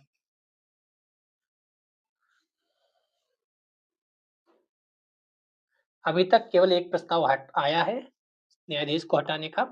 इस मामले में 2/3 सदस्यों ने प्रस्ताव के पक्ष में मत दिया लेकिन न्यायाधीश को हटाया नहीं जा सका क्योंकि प्रस्ताव पर सदन की कुल सदस्य संख्या का बहुमत प्राप्त ना हो सका। बस आपको ये याद रखना है, एक बार हटाने के लिए प्रस्ताव आया था, वह भी पास नहीं हो पाया। तो अभी तक किसी भी न्यायाधीश को संसद के द्वारा प्रस्ताव पारित करके हटाया गया है, नहीं हटाया गया। हम लक्ष्मीकांत बुक पढ़ेंगे, लेफ्ट हैंड साइड में यहीं पर ऊपर एक लाइन में लिखा है, अभी तक किसी भी न्यायाधीश पर इस तरीके से हटाने का प्रस्ताव पारित नहीं हो पाया। कब हुआ था? तो ये 1991 में हुआ था। संसद के 108 सदस्यों ने सर्वोच्च न्यायालय के न्यायाधीश को हटाने का प्रस्ताव पर हस्ताक्षर किए। वी रामास्वामी पर आरोप था कि पंजाब हरियाणा उच्च न्यायालय के मुख्य न्यायाधीश के रूप में उन्होंने वित्तीय अनियमितता की थी। ठीक है? उस उच्च स्तरीय जांच हुई, फिर ये सब पढ़ लेना, इसमें कोई खास बात नहीं है। कांग्रेस पार्टी ने सदन में मतदान में भाग ही नहीं लिया था। तो मैंने बोला ना कि सत्ता पक्ष और विपक्ष दोनों चाहिए। अब एक बड़ी पार्टी जब पार्टिसिपेट ही नहीं कर रही है, तो आपको क्या लगता है हटा लिया जाएगा? नहीं हटा पाएंगे। क्यों? क्योंकि काफी सांसद उसमें चाहिए होते हैं। न्यायपालिका की संरचना क्या है? तो भारतीय संविधान में एकीकृत न्यायिक व्यवस्था की स्थापना है। एकीकृत मतलब एक हेड है सर्वोच्च न्यायालय, इसके अंतर्गत एक छोटा है उच्च न्यायालय, इसके अंतर्गत उससे भी छोटा है अधीनस्थ न्यायालय। तो इसको कहते हैं एकीकृत न्यायालय। कि नीचे आप जाओगे, इन्होंने बात नहीं सुनी तो आप ऊपर जाओ, उन्होंने नहीं सुनी इनके पास जाओ, तो इसको कहते हैं एकीकृत न्यायालय। इसका अर्थ है विश्व के अन्य संघीय देशों के विपरीत भारत में अलग से प्रांतीय स्तर के न्यायालय नहीं है। मैं आपको समझा देता हूँ, ये यूएसए की बात कर रहा है। हम लोग ज्यादातर यूएसए से ही तुलना करते हैं। आप पीछे के मेरे वीडियोस देखे होंगे, हर जगह हम यूएसए से ही तुलना अधिकतर करते हैं। क्वेश्चन 2025 में ऑलरेडी आ चुका है यूएसए से तुलना करते हुए, मैंने करा रखे हैं, आप जाकर के प्लेलिस्ट चेक कर सकते हैं। यूएसए में क्या है, जो सर्वोच्च न्यायालय टाइप है ना, केंद्र का न्यायालय, वह अलग काम करता है, और जो राज्य का न्यायालय है वह अलग काम करता है। राज्य के न्यायालय की बात के विरुद्ध आप केंद्र के न्यायालय में नहीं जा सकते, वहां दोनों का काम अलग अलग है। अपने यहाँ ऐसा नहीं है, अपने यहाँ ऊपर बॉस है, नीचे है, नीचे है, वह सब हायरार्की में काम करते हैं। मैंने बता ही दिया, सबसे ऊपर सर्वोच्च न्यायालय, फिर उच्च न्यायालय, और फिर न्यायाधीश जिला के। ठीक है, मैंने बता दिया, कोई दिक्कत नहीं। ये तो बना भी है भारत का सर्वोच्च न्यायालय। इसके फैसले सभी को मानने पड़ते हैं, सभी अदालतों को मानने पड़ते हैं। यह उच्च न्यायालय के न्यायाधीशों का तबादला कर सकता है, ये भी ध्यान रखना। उच्च न्यायालय के न्यायाधीशों का तबादला कौन करता है? तो सर्वोच्च न्यायालय करता है।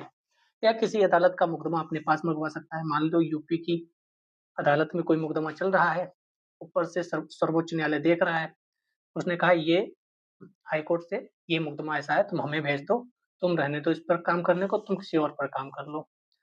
ठीक है, जैसे कई बार आप देखते होंगे ना, मैं केवल एग्जाम्पल के तौर पे बता रहा हूँ, कोतवाल साहब होंगे और दरोगा साहब होंगे। दरोगा साहब किसी पर काम कर रहे होंगे, तो कोतवाल साहब कहते हैं ऐसा है दरोगा जी, इस पर आप काम मत करो, ये मुझे दे दो, मैं इसको अपने हिसाब से देख लूंगा, आप दूसरे केस पे काम कर लो। ठीक है, कई बार कोतवाल साहब कह सकते हैं ये दरोगा जी आप किसी और पे काम कर लो, ये काम फलाने दरोगा को दे दो। मूवीज में आपने देखा होगा कि आज से ये केस फलाने व्यक्ति हैंडल करेंगे, आप कोई और केस हैंडल करो। तो भारत का सर्वोच्च न्यायालय यूपी से मुकदमा हटाकर एमपी को दे सकता है, एमपी से राजस्थान, राजस्थान से यूपी, कहीं भी ट्रांसफर कर सकता है, और चाहे तो अपने पास भी मंगा सकता है। यहाँ पे वही बताया, दूसरे सर्वोच्च न्यायालय, दूसरे उच्च न्यायालय में भी भिजवा सकता है। जैसे वही कि तुम दरोगा जी रहने दो, ये दरोगा जी इस पर आगे का केस हैंडल करेंगे। अब उच्च न्यायालय क्या करेगा? तो सर्वोच्च न्यायालय इसको कहते हैं, तो उच्च न्यायालय अपने अधीनस्थ न्यायालय को कह सकता है। तो निचली अदालतों के फैसले पर की गई अपील की सुनवाई करता है। अगर आप यहाँ से संतुष्ट नहीं है तो आप यहाँ जा सकते हैं, यहाँ से संतुष्ट नहीं है तो सर्वोच्च न्यायालय जा सकते हैं। इसीलिए हमारे यहाँ केस बढ़ते रहते हैं। कि मान लो हमें यहाँ फांसी की सजा दे दी गई, तो केस खत्म हो गया? नहीं, हम यहाँ जाएंगे। और अगर मान लो फांसी की सजा नहीं दी, तब भी दूसरे पक्ष वाला वो यहाँ चला जाएगा। तो हमारे यहाँ हर स्तर पर पहुंचते ही हैं लोग कि कहीं तो कुछ मिल जाएगा। हालांकि इसमें है नियम, थोड़े बहुत हैं, लेकिन थोड़े बहुत हैं। मौलिक अधिकारों को बहाल करने के लिए रिट जारी करना। रिट पढ़ेंगे अभी, लास्ट में दी होंगी। राज्य का क्षेत्रीय अधिकार में आने वाले मुकदमों का निपटारा करना। ठीक है, अपने अधीनस्थ न्यायालयों का पर्यवेक्षण, नियंत्रण, देखो नियंत्रण और पर्यवेक्षण दोनों करता है। जिला अदालत जिले में दायर मुकदमों की सुनवाई करता है, निचली अदालतों के फैसले पर अपील सुनता है। गंभीर किस्म का आपराधिक मुकदमा है तो उस पर फैसला करता है। अधीनस्थ न्यायालय में दो होते हैं, फौजदारी अलग होते हैं, दीवानी अलग होते हैं। आप लोगों ने देखा ही होगा, सुना ही होगा। फौजदारी मतलब जिसमें लड़ाई झगड़ा खून खराबा, और जो दूसरा है दीवानी मतलब पैसे से रिलेटेड चीजें हैं, जमीन से रिलेटेड चीजें हैं। अब सर्वोच्च न्यायालय का क्षेत्राधिकार। क्षेत्राधिकार, कितना क्षेत्र पर अधिकार है? सर्वाधिक शक्तिशाली न्यायालयों में से एक है, हमने पढ़ा ही है। लेकिन संविधान द्वारा तय की गई सीमा के अंदर ही काम करना होता है। मैंने पहले ही बता दिया कि लिमिट सबके लिए लगाई गई है। मैथ वालों को याद आ रहा होगा, लिमिट मैथ में पढ़ते हैं। सर्वोच्च न्यायालय के कार्य और उत्तरदायित्व संविधान में दर्ज है। क्या काम करना है, क्या उत्तरदायित्व, सब संविधान में लिखा है। इसको देख लेते हैं बस। भारत के सर्वोच्च न्यायालय का क्षेत्राधिकार। एक तो मौलिक क्षेत्राधिकार है। मौलिक मतलब सिर्फ यही सुनवाई हो सकती है, उसके लिए उच्च न्यायालय में नहीं काम होगा। ऐसा क्या है जहाँ सीधे सर्वोच्च न्यायालय बात सुनता है? कोई बड़ा मैटर होगा ना, तब सर्वोच्च न्यायालय आएगा।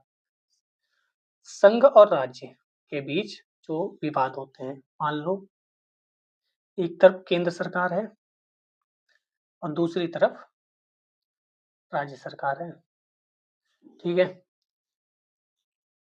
इक्वल लगा देते हैं। राज्य सरकार केंद्र सरकार आपस में भिड़ गए मतलब लड़ गए, तो ये सीधे कहाँ जाएंगे? सर्वोच्च न्यायालय। नीचे नहीं, न्यायालय में नहीं जा सकते। मान लो केंद्र सरकार है, कुछ राज्य इसके साथ भी हैं, तब भी ये कहाँ जाएंगे? उच्च न्यायालय, सॉरी सर्वोच्च न्यायालय। कई राज्य मिल जाएं तब भी कहाँ जाएंगे? सर्वोच्च न्यायालय। राज्य, मान लो केंद्र हो ही ना, उत्तर प्रदेश और मध्य प्रदेश के राज्य लड़ जाएं, यूपी के राज्य और मध्य प्रदेश के राज्य आपस में लड़ जाएं, तो कहाँ जाएंगे? सर्वोच्च न्यायालय। यानी सरकार अगर लड़ रही है, चाहे केंद्र सरकार हो, राज्य सरकार हो, एक तरफ केंद्र सरकार, दूसरी तरफ राज्य सरकार, चार राज्य सरकार एक तरफ, चार राज्य सरकार अलग, इनके बीच कोई भी मैटर होगा तो कोई उच्च न्यायालय या अधीनस्थ न्यायालय नहीं जाएगा, सीधे सर्वोच्च न्यायालय जाएगा। बाकी कोई भी मामला हो, आप पहले अधीनस्थ न्यायालय में जाएंगे या उच्च न्यायालय में जाएंगे, सीधे सर्वोच्च न्यायालय नहीं जा सकते। अपीली, अपीली मतलब वही जो मैंने बताया, अधीनस्थ न्यायालय में मुकदमा चल रहा था, मुझे फांसी मिल गई, मैं हाई कोर्ट जाऊंगा। हाई कोर्ट ने कहा भैया फांसी ही मिलेगी, मैं कहा अभी तो ऊपर है सर्वोच्च न्यायालय, सर्वोच्च न्यायालय जाऊंगा। तो ये अपील, यहाँ बात नहीं बनी तो यहाँ जाएंगे, यहाँ नहीं बनी तो यहाँ जाएंगे, यहाँ भी बात नहीं बनी तो हम जाएंगे राष्ट्रपति के पास, महोदय फांसी की सजा कम कर दो, तो वो हम बात को पढ़ेंगे। हालांकि अभी आपको क्या याद रखना है, अधीनस्थ न्यायालय से हाई कोर्ट, हाई कोर्ट से सर्वोच्च न्यायालय, अपील का न्यायालय है, हम वहां अपील कर सकते हैं कि हमारे साथ गलत हुआ है, ठीक है। सलाहकारी मतलब अब राष्ट्रपति महोदय हैं, कोई फंस जाए बात कि समझ में नहीं आ रही, तो वह सर्वोच्च न्यायालय से सलाह मांग सकते हैं, क्योंकि सर्वोच्च न्यायालय में अ, बात करें तो कानून के मसले के जानकार लोग हैं, जो जजेस हैं। जनहित के मामलों तथा कानून के मसले पर राष्ट्रपति को सलाह देना, आर्टिकल 143 अनुच्छेद 143 के अंतर्गत। रिट है, रिट क्या होती है? मान लो आपके मौलिक अधिकार का हनन कर दिया, पुलिस आपको जबरदस्ती उठा ले गई, आप कह रहे भैया किया क्या है, कह रहा नहीं तुम चलो, तो कोई भी पुलिस या कुछ कोई ऐसे ही उठा ले गई आपको, तो आप सर्वोच्च न्यायालय जा सकते हैं कि भाई मेरे मौलिक अधिकार का हनन हो रहा है, हमें बिना बताए सर वो पुलिस उठा के ले जा रही है, हमने तो कुछ किया भी नहीं, हमें बताया भी नहीं गया कि हमने क्या किया है।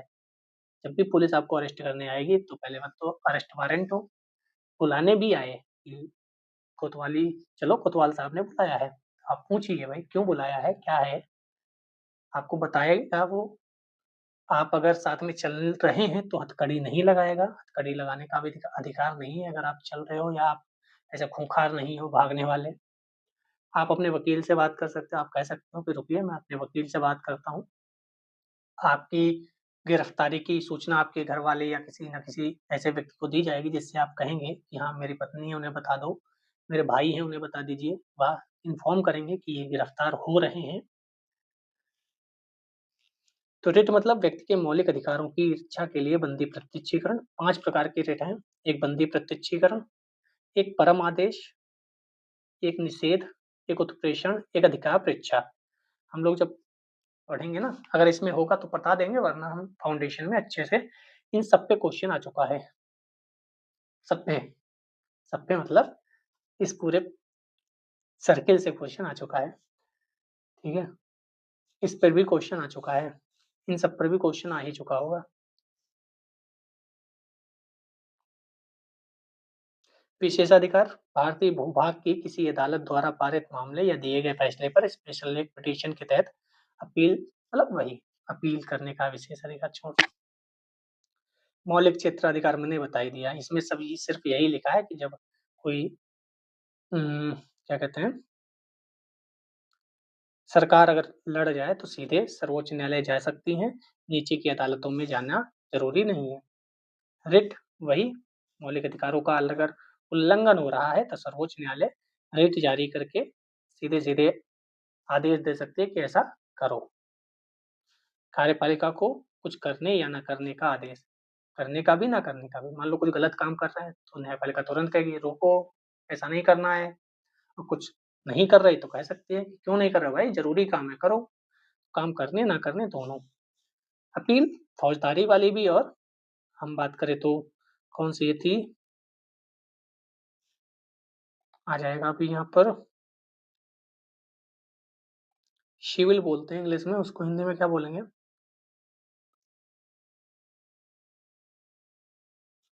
अपील उच्च न्यायालय के निर्णय के विरुद्ध सर्वोच्च न्यायालय अपील कर सकता है, न्यायालय प्रमाण पत्र देना पड़ता है।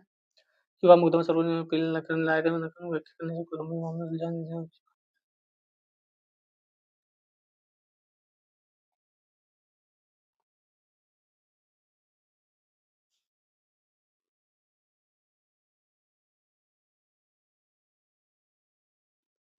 ठीक है, इसमें दूसरा नहीं लिखा है।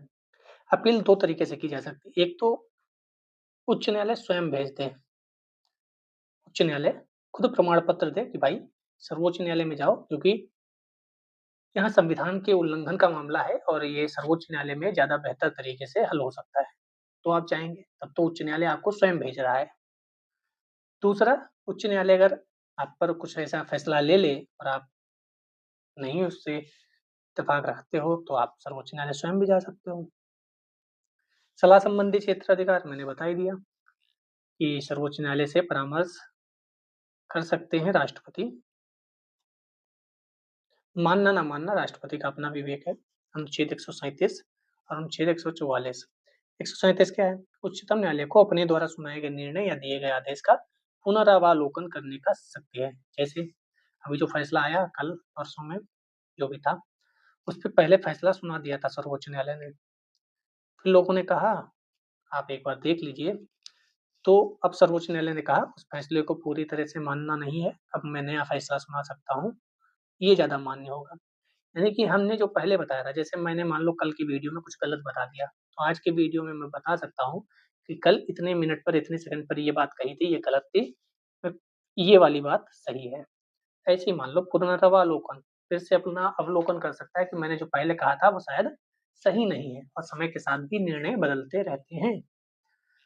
भारत के राज्य क्षेत्र के सभी सिविल और न्यायिक प्राधिकारी उच्चतम न्यायालय की सहायता से कार्य करेंगे। ठीक है, इधर वाला देखते हैं। क्या यह बात अपने आप में मजेदार नहीं लगती कि सलाह देना सलाह देने वाले की मर्जी पर, उसको मानना या ना मानना सलाह सुनने वाले की मर्जी पर निर्भर है। मैं तो यही सोचकर चल रहा था अदालतें फैसला सुनाती हैं जिन्हें सबको मानना पड़ता है। तो सलाह अगर कोई ले रहा है, मैंने आपसे सलाह ली, बताओ हिस्ट्री शुरू करूं कि पॉलिटी, तो इसका मतलब ये तो नहीं है कि मैं मान जाऊंगा। आप कह रहे हो हिस्ट्री शुरू करो तो मैं हिस्ट्री शुरू कर दूंगा। मैं आपसे सलाह ले रहा हूँ, आपने सलाह दे दी, मैं मानने ना मानने के लिए बाध्य थोड़ी हूँ। तुमने कह दिया कि हिस्ट्री पढ़ाओ तो मैं हिस्ट्री ही पढ़ाऊंगा, ऐसा नहीं है। तो यहाँ लिखा है साफ, लेकिन ना तो सर्वोच्च न्यायालय सलाह देने के लिए बाध्य और ना ही राष्ट्रपति सलाह मानने के लिए बाध्य है।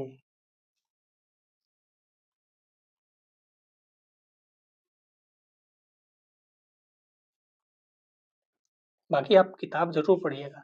मैं बार बार कहता हूँ बुक का अल्टरनेट कुछ नहीं। अगर आप बुक नहीं पढ़ रहे हो, सोच रहे हो इसी से सब काम हो जाएगा, तो बिल्कुल नहीं होगा। बुक का कोई अल्टरनेट नहीं, बुक तो पढ़ना ही पढ़ना है। ठीक है, ये सब बता ही दिया होगा मैंने, इतना समझाने वाला नहीं है। मैं इतनी देर से जो बोल रहा हूँ उसमें सब समझा ही दिया। सर्वोच्च न्यायालय को अपने ही फैसले को बदलने की इजाजत क्यों दी गई? हो सकता है गलती हो गई हो, मुझसे गलती हो सकती है कि कल वाले वीडियो में कुछ गलत बोल दिया हो, आज सही कर दूंगा। क्योंकि कंटिन्यू अगर कोई बोल रहा है या किसी चीज पे फैसला सुना रहा है तो हो सकता है गलत हो गया हो। क्या ऐसा यह मानकर किया गया कि अदालत से भी चूक हो सकती है? अवश्य। क्या यह संभव है कि फैसले पर पुनर्विचार करने के लिए जो खंडपीठ बैठी है उसमें वह न्यायाधीश नहीं, ऐसा नहीं है। हमारे यहाँ सर्वोच्च न्यायालय फैसला सुनाता है। न्यायपालिका में जज बदलते रहते हैं। मान लो पहले जो फैसला सुनाया था वह एबीसी कोई लोग थे। अब जो फैसला सुना रहे हैं वह कोई पीक्यूआर लोग हैं। ठीक है? लेकिन सर्वोच्च न्यायालय ही फैसला सुनाता है। व्यक्तियों को हम लोग नहीं कहते हैं। कहते हैं सर्वोच्च न्यायालय ने अपना फैसला सुनाया है। न्यायिक सक्रियता। अब न्यायिक सक्रियता क्या है? तो सक्रियता का सक्रिय शब्द उठाओ। सक्रिय यानी सक्रिय है, एक्टिव है। आजकल न्यायपालिका पर चर्चा में इन दोनों शब्दों का अक्सर प्रयोग होता है। एक न्यायिक सक्रियता, एक जनहित याचिका पीआईएल। जनहित याचिका पीआईएल। अनेक लोगों का मानना है इन दोनों ने न्यायपालिका के कार्यों में क्रांतिकारी परिवर्तन कर उन्हें पहले से अधिक जनोन्मुखी बना। मतलब लोगों को फायदा हो रहा है इनसे। सिंपल सी लाइन में ये समझो। क्वेश्चन ऑलरेडी आ चुके हैं। मेंस में ज़्यादा क्वेश्चन आए हैं। एनसीईआरटी मेंस के लिए ज़्यादा बेनिफिट है। मेंस के लिए एनसीईआरटी ज़्यादा बेनिफिशियल है, इसीलिए मैं इतना ज्ञान देता हूँ, क्योंकि आपको वहाँ लिखना पड़ेगा, रिटन करना पड़ेगा, ठीक है? भारत में न्यायिक सक्रियता का मुख्य साधन जनहित याचिका या सामाजिक व्यवहार याचिका रही है। आखिर अभी मैं समझाऊंगा, परेशान मत होना। जनहित याचिका है क्या? तो जनहित, जन मतलब लोग, हित मतलब उनका हित, याचिका लोगों के हित का कोई काम है तो वह करवा दो। कब और कैसे इसकी शुरुआत हुई? क्वेश्चन आते हैं। कानून की सामान्य प्रक्रिया में कोई व्यक्ति तभी अदालत जा सकता है जब उसका कोई व्यक्तिगत नुकसान हुआ हो। मेरा नुकसान हुआ तो मैं अदालत जाऊंगा। आपका नुकसान हुआ तो मैं क्यों अदालत जाऊं? समझ रहे हैं ना आप? आपके नुकसान की वजह से मैं अदालत जा सकता हूं। अगर ऐसा कर दिया जाए तो आप स्टूडेंट हैं, आपकी कोई समस्या है, आपके पास पैसा नहीं है कि आप अदालत जाओ। मैंने कहा कोई बात नहीं, हम है ना, हम जाएंगे आपके समर्थन में। आपकी दिक्कत, अदालत कौन जा रहा है? हम। वकील कौन कर रहा है? हम स्वयं भी वकील हो सकते हैं। इसका मतलब है कि अपने अधिकार का उल्लंघन होने पर या किसी विवाद में फंसने पर कोई व्यक्ति इंसाफ पाने के लिए अदालत का दरवाजा खटखटा सकता है। जो व्यक्ति फंसा है वो खटखटा सकता है दरवाजा, ऐसा इसमें लिखा है। लेकिन जनहित याचिका में क्या है? कोई और भी जा सकता है। 1989 में, सॉरी 1979 में इस अवधारणा में बदलाव आया। 1979 में इस बदलाव की शुरुआत करते हुए न्यायालय ने एक ऐसे मुकदमे की सुनवाई करने का निर्णय लिया जिसे पीड़ित लोगों ने नहीं बल्कि उनकी ओर से दूसरों ने दाखिल किया था। पीड़ित कोई और थे, मुकदमा किसी और ने दायर किया, क्योंकि उनके पास ना इतनी समझ है, ना उनके पास इतनी पूंजी है, पैसा है कि वह वकील खड़ा कर सकें। चूंकि इस मामले में जनहित से संबंधित एक मुद्दे पर विचार हो रहा था, इसे और ऐसे ही अन्य अनेक मुकदमों को जनहित याचिकाओं का नाम दे दिया गया। सर्वोच्च न्यायालय ने कैदियों के अधिकार से संबंधित मुकदमे पर भी विचार किया। कैदियों का भी अधिकार है अपने यहाँ। अपने यहाँ आतंकवादी को भी अधिकार दिए जाते हैं कि पूरी सुनवाई होगी, जांच होगी, पड़ताल होगी, फिर फांसी भी हो सकती है और कारावास भी हो सकता है। फांसी भी होगी तो नियत डेट पे होगी, तरीके से होगी, ऐसे नहीं किसी को चौराहे पर लटका दो, गोली मार दो या कुछ भी। इससे ऐसे मुकदमों की बाढ़ आ गई कि अब तो जिसको वकील बनना है, जिसको फेमस होना है, वो देखेगा कोई भी मुकदमा उठाएगा, पीआईएल दाखिल कर देगा, जनहित याचिका डाल देगा। अब पता चलेगा कि एक ऐसा व्यक्ति है जो इस काम के लिए जनहित याचिका डाल रहा है अदालत में, और फेमस भी हो गया।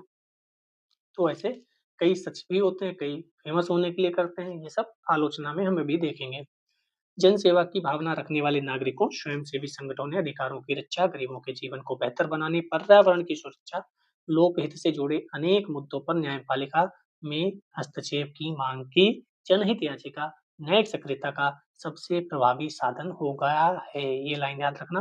बाकी किन किन मुद्दों पर? तो अधिकारों की रक्षा, गरीबों के जीवन को बेहतर बनाना, पर्यावरण की सुरक्षा, सभी मुद्दे जो हैं किसी के द्वारा मुकदमा करने पर उस मुद्दे पर विचार करने के बजाय न्यायपालिका ने अखबार में छपी खबरों, डाक से प्राप्त शिकायतों का आधार बनाकर खुद से भी कहानी शुरू कर सकता है। तो अब हम आपको समझा देते हैं 2 लाइन में। डाक हड़ताल, कोर्ट ने हस्तक्षेप किया, ऑर्डर, ऑर्डर, ऑर्डर। आप बंद और हड़ताल नहीं कर सकते हैं। प्रदर्शन करो, कोई दिक्कत नहीं। 2 शब्द हैं, दोनों समझा देते हैं। मैं कोई एग्ज़ाम्पल ले लूँगा।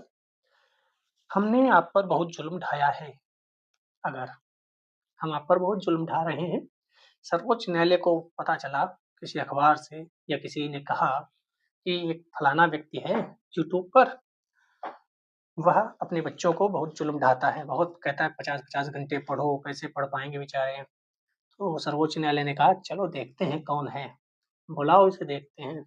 तो स्वयं अगर किसी गलत काम पर न्यायालय स्वयं से अगर बुलाता है, तो उसे न्यायिक सक्रियता कहते हैं।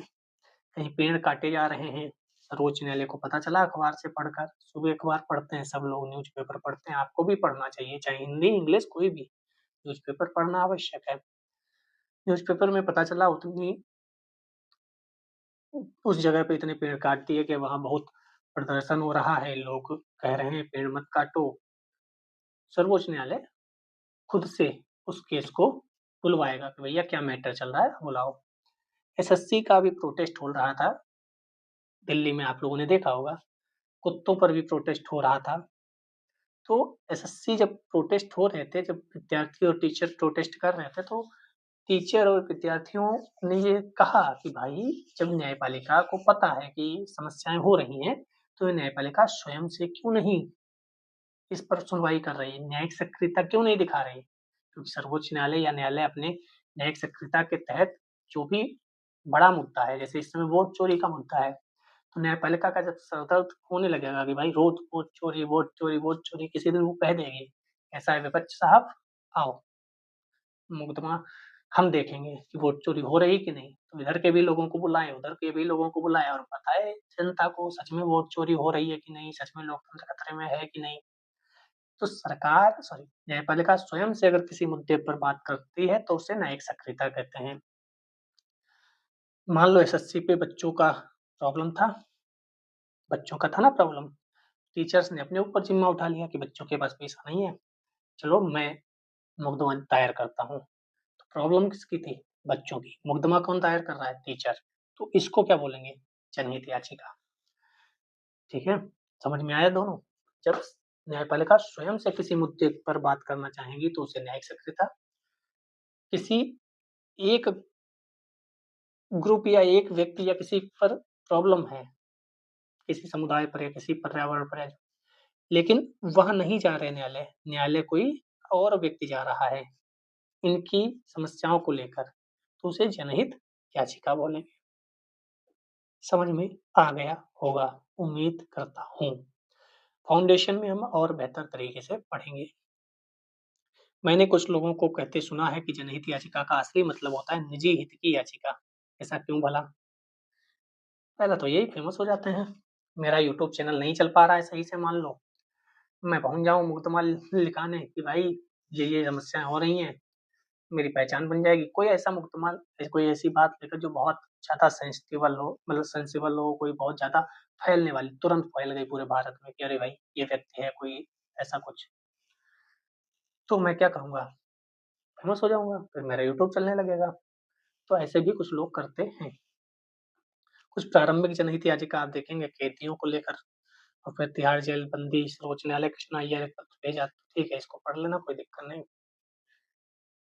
जनहित याचिकाओं के माध्यम से न्यायालय ने अधिकारों का दायरा बढ़ा दिया। शुद्ध हवा पानी, अच्छा जीवन पाना पूरे समाज का अधिकार है। शुद्ध हवा पानी और अच्छा जीवन पाना भी आपका अधिकार है। समझ रहे हैं आप? आपको प्रदूषण मिल रहा है तो आप जा सकते हैं सर्वोच्च न्यायालय भैया या उच्च न्यायालय कि सर मैं भैया भाई कुछ बोल देता हूँ तो उसको अन्यथा मत लीजिएगा। मैं बस अपनी भाषा में जो दोस्तों के बीच बातचीत में होती है ना, कुछ लोग कहेंगे कि भाई क्यों ही बोलते हो, बहन क्यों नहीं बोलते? तो भाई मेरे आस-पास सब भाई ही हैं, तो आदत पड़ी हुई है। तो ना मैं मतलब पुरुषों की तरफ हूँ, ना मैं महिलाओं की तरफ हूँ। तो कई लोग कह देते हैं ना, हर बार भाई क्यों कहते हो? बहन क्यों नहीं? दोनों बराबर है ना? दोनों बराबर हैं लेकिन मेरे आस-पास भाई हैं ज़्यादा, दोस्त सब मेल ही हैं, तो मेरे मुँह से वो भाई ही निकलता है। तो हम लोग वार्तालाप करते हैं कभी-कभार, ठीक है? तो अन्यथा मत लीजिएगा, बस समझाने के लिए। तो न्यायालय का मानना था कि समाज के सदस्य के रूप में अधिकारों के उल्लंघन पर व्यक्तियों को इंसाफ की गुहार लगाने का भी अधिकार है। अगर वह नहीं लगा पा रहे, उनके पास पैसा नहीं है, तो उनकी बिहाफ पर कोई और जा सकता है। 1980 के बाद जनहित याचिकाओं न्यायिक सक्रियता के द्वारा न्यायपालिका ने उन मामलों में भी रुचि दिखाई जहां समाज के कुछ वर्गों के लिए आसानी से अदालत की शरण नहीं ले सकते थे। न्यायालय ने जनसेवा की भावना से भरे नागरिक, सामाजिक संगठन, वकीलों को समाज की जरूरतमंद गरीब लोगों की ओर से याचिकाएं दायर करने की इजाजत दे दी कि 1980 में कह दिया कि भाई सभी लोग सभी के लिए आ सकते हैं। ठीक है। न्यायिक सक्रियता का बहुत बड़ा प्रभाव है, ना केवल व्यक्तियों बल्कि विभिन्न समूहों को भी अदालत जाने का अवसर मिल जाता है। कोई बड़ा मुद्दा चल रहा होता है तो न्यायपालिका तो खुद से उसको बुला लेती है और देख लेती है। ठीक है। एक नकारात्मक पहलू भी है, इतनी संख्या बढ़ रही जनहित याचिकाओं की और सक्रिय न्यायपालिका की, इससे न्यायपालिका में काम का बोझ बढ़ गया है। पहले उतने लोग आते थे, आधे लोग पहुंच ही नहीं पाते थे न्यायपालिका, आधे तो इसलिए नहीं जाते थे, मिलेगा कुछ नहीं, तारीख पे तारीख, तारीख पे तारीख, अपने गांव से जहाँ कोर्ट है वहां तक आने में पूरा जीवन व्यतीत हो जाएगा। 100 रुपए 200 रुपए रोज पैदा करते हैं तो किराए में ही निकल जाएंगे, तो लोग जाते ही नहीं थे। अब कोई और उसके बिहाफ पर जा सकता है तो भाई बढ़ेगा ही बोझ। न्यायिक सक्रियता से विधायिका, कार्यपालिका, न्यायपालिका के कार्यों के बीच अंतर धुंधला हो गया। मान लो न्यायिक सक्रियता दिखाई सरकार, न्यायपालिका ने कोई चीज मंगा ली अपने पास कि भाई देखते हैं, और अब सरकार कह रही है आप कैसे मंगा सकते हो, ये तो गलत है, क्योंकि इसमें एक हो सकता है सरकार का भी कोई एंगल हो, कार्यपालिका का भी कोई एंगल हो, ऐसा कुछ। न्यायालय उन समस्याओं में उलझ गया जिसे कार्यपालिका को हल करना चाहिए था। देखना कार्यपालिका को है, कुत्ते बाहर भेजें या ना भेजें, कुत्तों को क्या करना है, कार्यपालिका का काम है कि वो शांति व्यवस्था बनाए रखे और सब। लेकिन उसे न्यायालय का काम करना पड़ता है ना थोड़ा बहुत। अब अदालत में आ रही है कोई बात, सुनवाई तो करनी पड़ेगी। मेरा ख्याल है कि न्यायिक सक्रियता का रिश्ता कार्यपालिका और विधायिका को यह बताने से है कि उन्हें क्या करना चाहिए। यदि विधायिका और कार्यपालिका ने भी फैसला सुनाना शुरू कर दिया तो फिर क्या होगा। मतलब ये कह रहे हैं कि जब न्यायपालिका कभी कभार अगर विधायिका और कार्यपालिका का काम करने लगेगी, तो विधायिका कार्यपालिका न्यायपालिका का काम करने लगेगी, तो न्यायपालिका क्या करेगी, कल विधायिका न्यायपालिका करेगी, विधायिका कार्यपालिका कहेगी कि हम भी न्याय करेंगे, न्यायपालिका सही से न्याय नहीं कर पाती, हम भी न्यायिक सक्रियता दिखाएंगे, तो क्या होगा। मतलब ये कटाक्ष किया गया है हस्तक्षेप, जो एक दूसरे मामले में हस्तक्षेप नहीं करना चाहिए वही। उदाहरण दिया गया है वायु, धन प्रदूषण, भ्रष्टाचार, चुनाव सुधार। यहाँ देखो, चुनाव सुधार करना वास्तव में न्यायपालिका के काम नहीं है। आपको लग रहा होगा ना आज ही चुनाव सुधार पे ये सब बातें हो रही है, वोट चोर वोट चोर, ये बात काफी पहले लिखी गई है। ठीक है। तो हमेशा से मुद्दा रहा है। ये सब विधायिका की देखरेख में प्रशासन का काम है, लेकिन कभी कभार न्यायिक सक्रियता के तहत ये न्यायपालिका अपने पास बुला लेती है। ठीक है, क्षेत्राधिकार का सम्मान करना चाहिए। मतलब अगर आपको पता है, न्यायपालिका को पता है कि ये काम कार्यपालिका का है, तो न्यायपालिका उसमें हस्तक्षेप ना करे, न्यायिक सक्रियता ना दिखाए। और ये कई न्यायाधीशों ने भी कहा है कि न्यायपालिका के न्यायाधीश अपने काम को करें, वह बेवजह कार्यपालिका या विधायिका के कामों में हस्तक्षेप ना करें। न्यायिक सक्रियता इतना भी अच्छी नहीं है कि आप अपने अधिकार भूल जाओ। आप लोकतंत्र के जिस दायरे में हैं उसी दायरे के काम करिए। न्यायपालिका और अधिकार हम पहले भी देख चुके हैं। न्यायपालिका को व्यक्ति के अधिकारों की रक्षा करने का दायित्व मिला है। दो विधियों का वर्णन है। सर्वोच्च न्यायालय कैसे रक्षा करता है, तो पहला तो उनके पास रिट है, संधि प्रत्यक्षीकरण, परमादेश, अनुच्छेद 32, जिसे संविधान की आत्मा डॉक्टर भीमराव अंबेडकर साहब ने कहा है। अनुच्छेद 32 सर्वोच्च न्यायालय इस पर रिट जारी करता है। उच्च न्यायालय 226 के तहत, तो 32 के तहत सर्वोच्च न्यायालय और 226 के तहत हाई कोर्ट रिट जारी करता है। दूसरा, सर्वोच्च न्यायालय किसी कानून को गैर संवैधानिक घोषित कर उसे लागू होने से रोक सकता है। 13 के अंतर्गत सरकार ने कोई कानून बनाया और वह पता चला संविधान के तहत ठीक नहीं है, सर्वोच्च न्यायालय उसकी गैर संवैधानिक घोषित कर देगा, कहेगा कानून नहीं बनेगा। क्यों? क्योंकि संविधान के तहत ये गलत है। ये दोनों प्रावधान, एक और सर्वोच्च न्यायालय को नागरिकों के मौलिक अधिकार की रक्षा देते हैं, दूसरी तरफ संविधान का व्याख्याकार के रूप में संविधान की जो कहते हैं ना संविधान का पालन, उसको सुनिश्चित कराते हैं।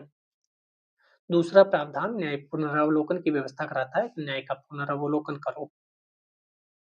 संविधान सर्वोच्च न्यायालय की सबसे महत्वपूर्ण शक्ति संभवतः न्यायिक पुनरावलोकन ही है। संविधान खतरे में तो नहीं है, ये मेन काम है न्यायपालिका का, ठीक है? कानून की संवैधानिकता की जाँच करो, अगर गलत है तो उसे गैर संवैधानिक घोषित करो, उसे हटाओ। ये लाइन ध्यान रखना। संविधान में कहीं भी न्यायिक पुनरावलोकन शब्द का उपयोग नहीं किया गया है। भारत में संविधान लिखित है, इसमें दर्ज है मूलाधिकारों के विपरीत होने पर सर्वोच्च न्यायालय किसी भी कानून को निरस्त कर सकता है। शब्द न्यायिक पुनरावलोकन कहीं नहीं लिखा है। इस टाइप की बातें हैं, लेकिन ये शब्द नहीं है, ठीक है?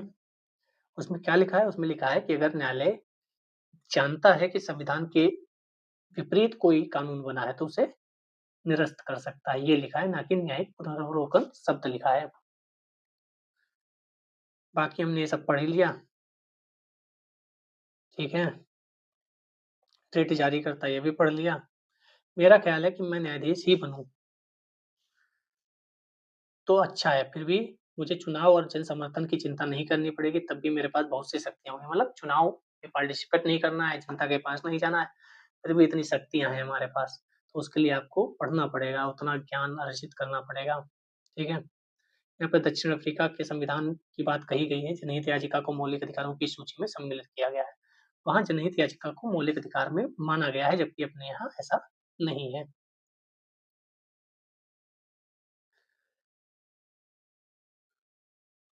शोषण के विरुद्ध अधिकार, ये सब मौलिक अधिकार में हम लोगों ने देखा था। जेल के अंदर पुलिस द्वारा कैदियों की आँखें फोड़ना, ये सब आप नहीं करवा सकते हैं, मानवीय कार्य। सब आप पढ़ लेना, इसमें कुछ है नहीं, हमने बता ही दिया सब। न्यायपालिका और संसद। न्यायपालिका ने अधिकार के मुद्दे पर तो सक्रियता दिखाई है, राजनीतिक व्यवहार, बर्ताव से संविधान को ठेंगा दिखाने की प्रवृत्ति पर भी अंकुश लगा है। इसी कारण जो विषय पहले न्याय पुनरावलोकन के दायरे में नहीं थे, उन्हें भी अब इस दायरे में ले लिया गया है। राष्ट्रपति और राज्यपाल की शक्तियाँ, मतलब अगर कहें तो न्यायपालिका बहुत ताकतवर बन गई है। वह संविधान की व्याख्या के नाम पर बहुत कुछ फैसले सुना देती है। आपको सोने का अधिकार है, समझ रहे हैं? आपको पर्यावरण अच्छा मिले, ये अधिकार है। आपको इंटरनेट का अधिकार है। तो सर्वोच्च न्यायालय ने, न्यायपालिका ने बहुत कुछ बता दिया है कि ये सब अधिकार आपके हैं, और मतलब वही यहाँ पर लिखा है कि न्यायपालिका ने अधिकार के मुद्दे पर तो सक्रियता दिखाई है, राजनीतिक व्यवहार, बर्ताव से संविधान को ठेंगा दिखाने की प्रवृत्ति पर भी अंकुश लगाया है। कोई संविधान को ठेंगा नहीं दिखा सकता, कोई लोकतंत्र खतरे में नहीं है, सब स्मूथली चल रहा है। जिस दिन सर्वोच्च न्यायालय बोल दे, उस दिन समझ जाना सच में खतरे में है।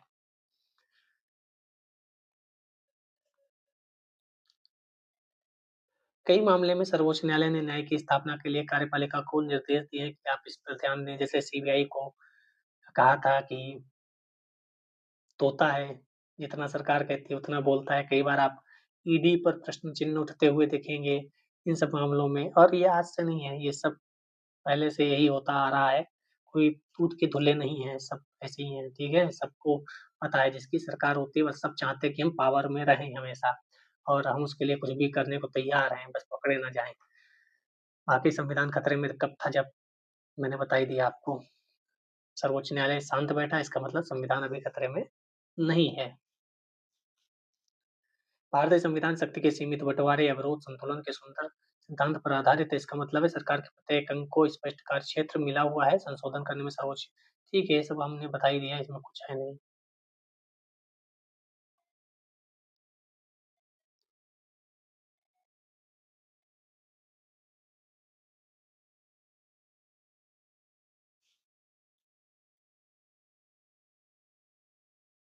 यहाँ पर देख लेते हैं, संसद और न्यायपालिका के बीच विवाद के केंद्र में निम्नलिखित मुद्दे थे। कौन-कौन से मुद्दे थे?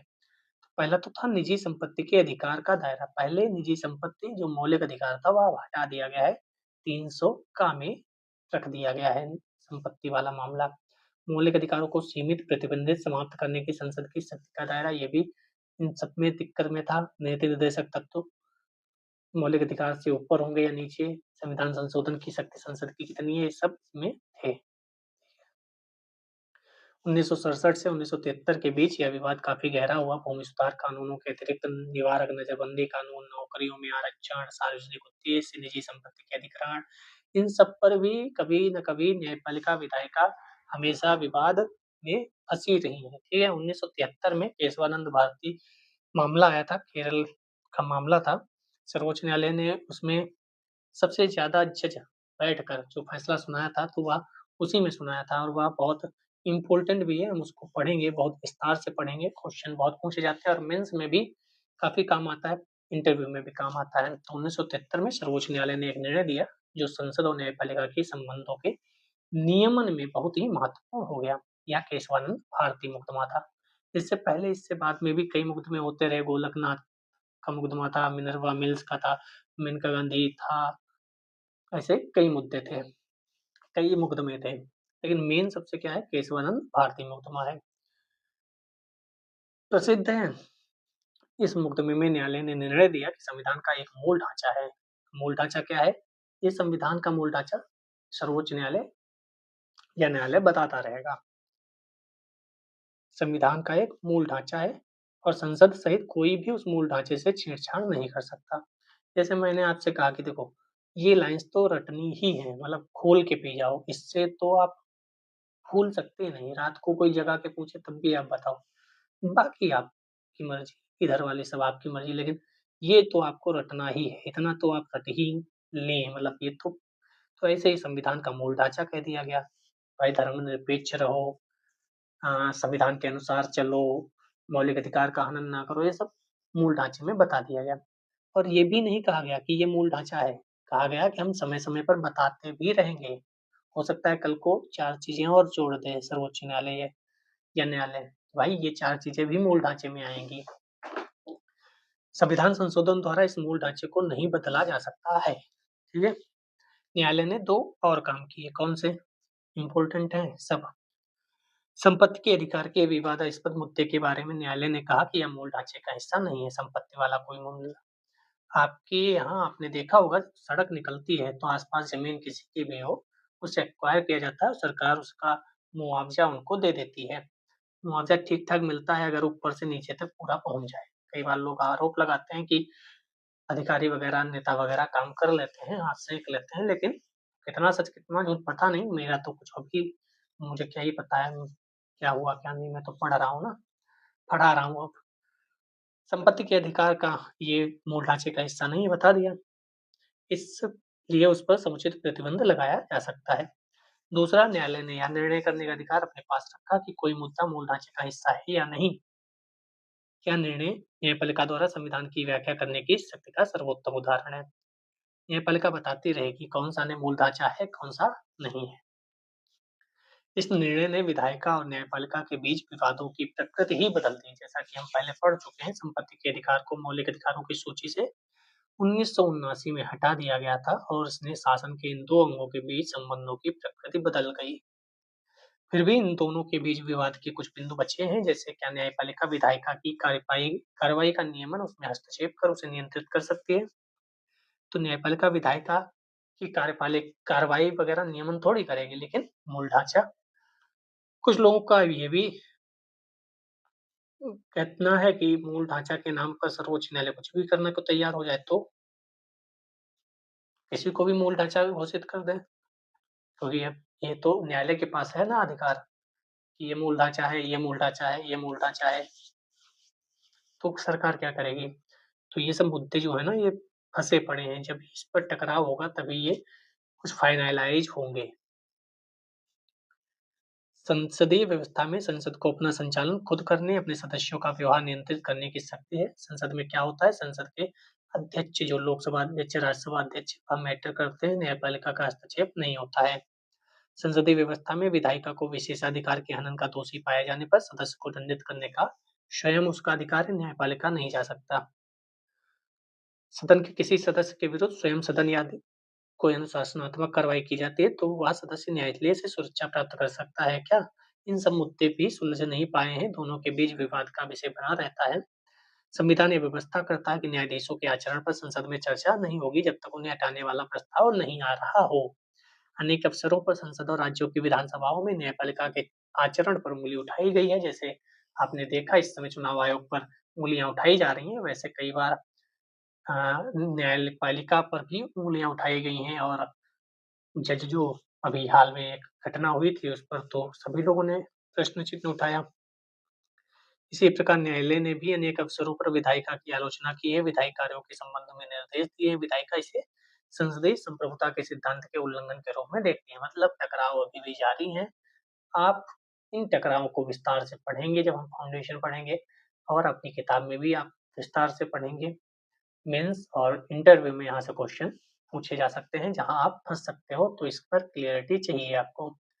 अदालत का कोई भी फैसला बड़ा आए, आप उसको अवश्य सुनिए, ध्यान से सुनिए। क्या कह रही है सरकार, क्या कह रही है?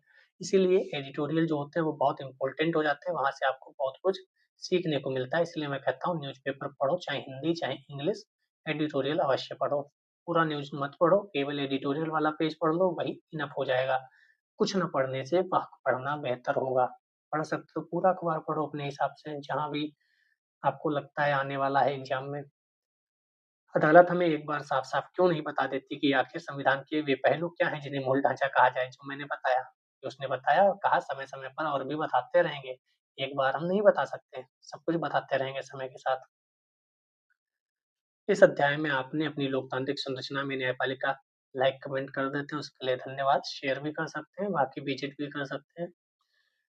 इस अध्याय में आपने अपनी लोकतांत्रिक संरचना में न्यायपालिका की भूमिका का अध्ययन किया। न्यायपालिका, विधायिका, कार्यपालिका के बीच समय-समय पर उठने वाले विवादों के बावजूद न्यायपालिका की साख बढ़ी है। न्यायपालिका से अपेक्षाएँ ज़्यादा हैं लोगों को। आम आदमी को आश्चर्य होता है कि किस आसानी से अनेक दोषी लोग न्यायपालिका से बेदाग बरी हो जाते हैं। आपने कई लोगों को देखा भी होगा बरी होते हुए। किसका अभाव होता है? सबूत का अभाव।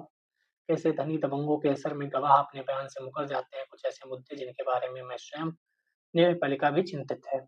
कई बार आपने देखा होगा बड़े लोगों का सुनवाई जल्दी हो जाती है, कई बार सर्कुलेट होती हैं चीज़ें सोशल मीडिया पर कि बड़े आदमी थे, उनकी सुनवाई जल्दी हो गई और गरीब पड़ा रहता है जेल में, उसकी सुनवाई नहीं होती।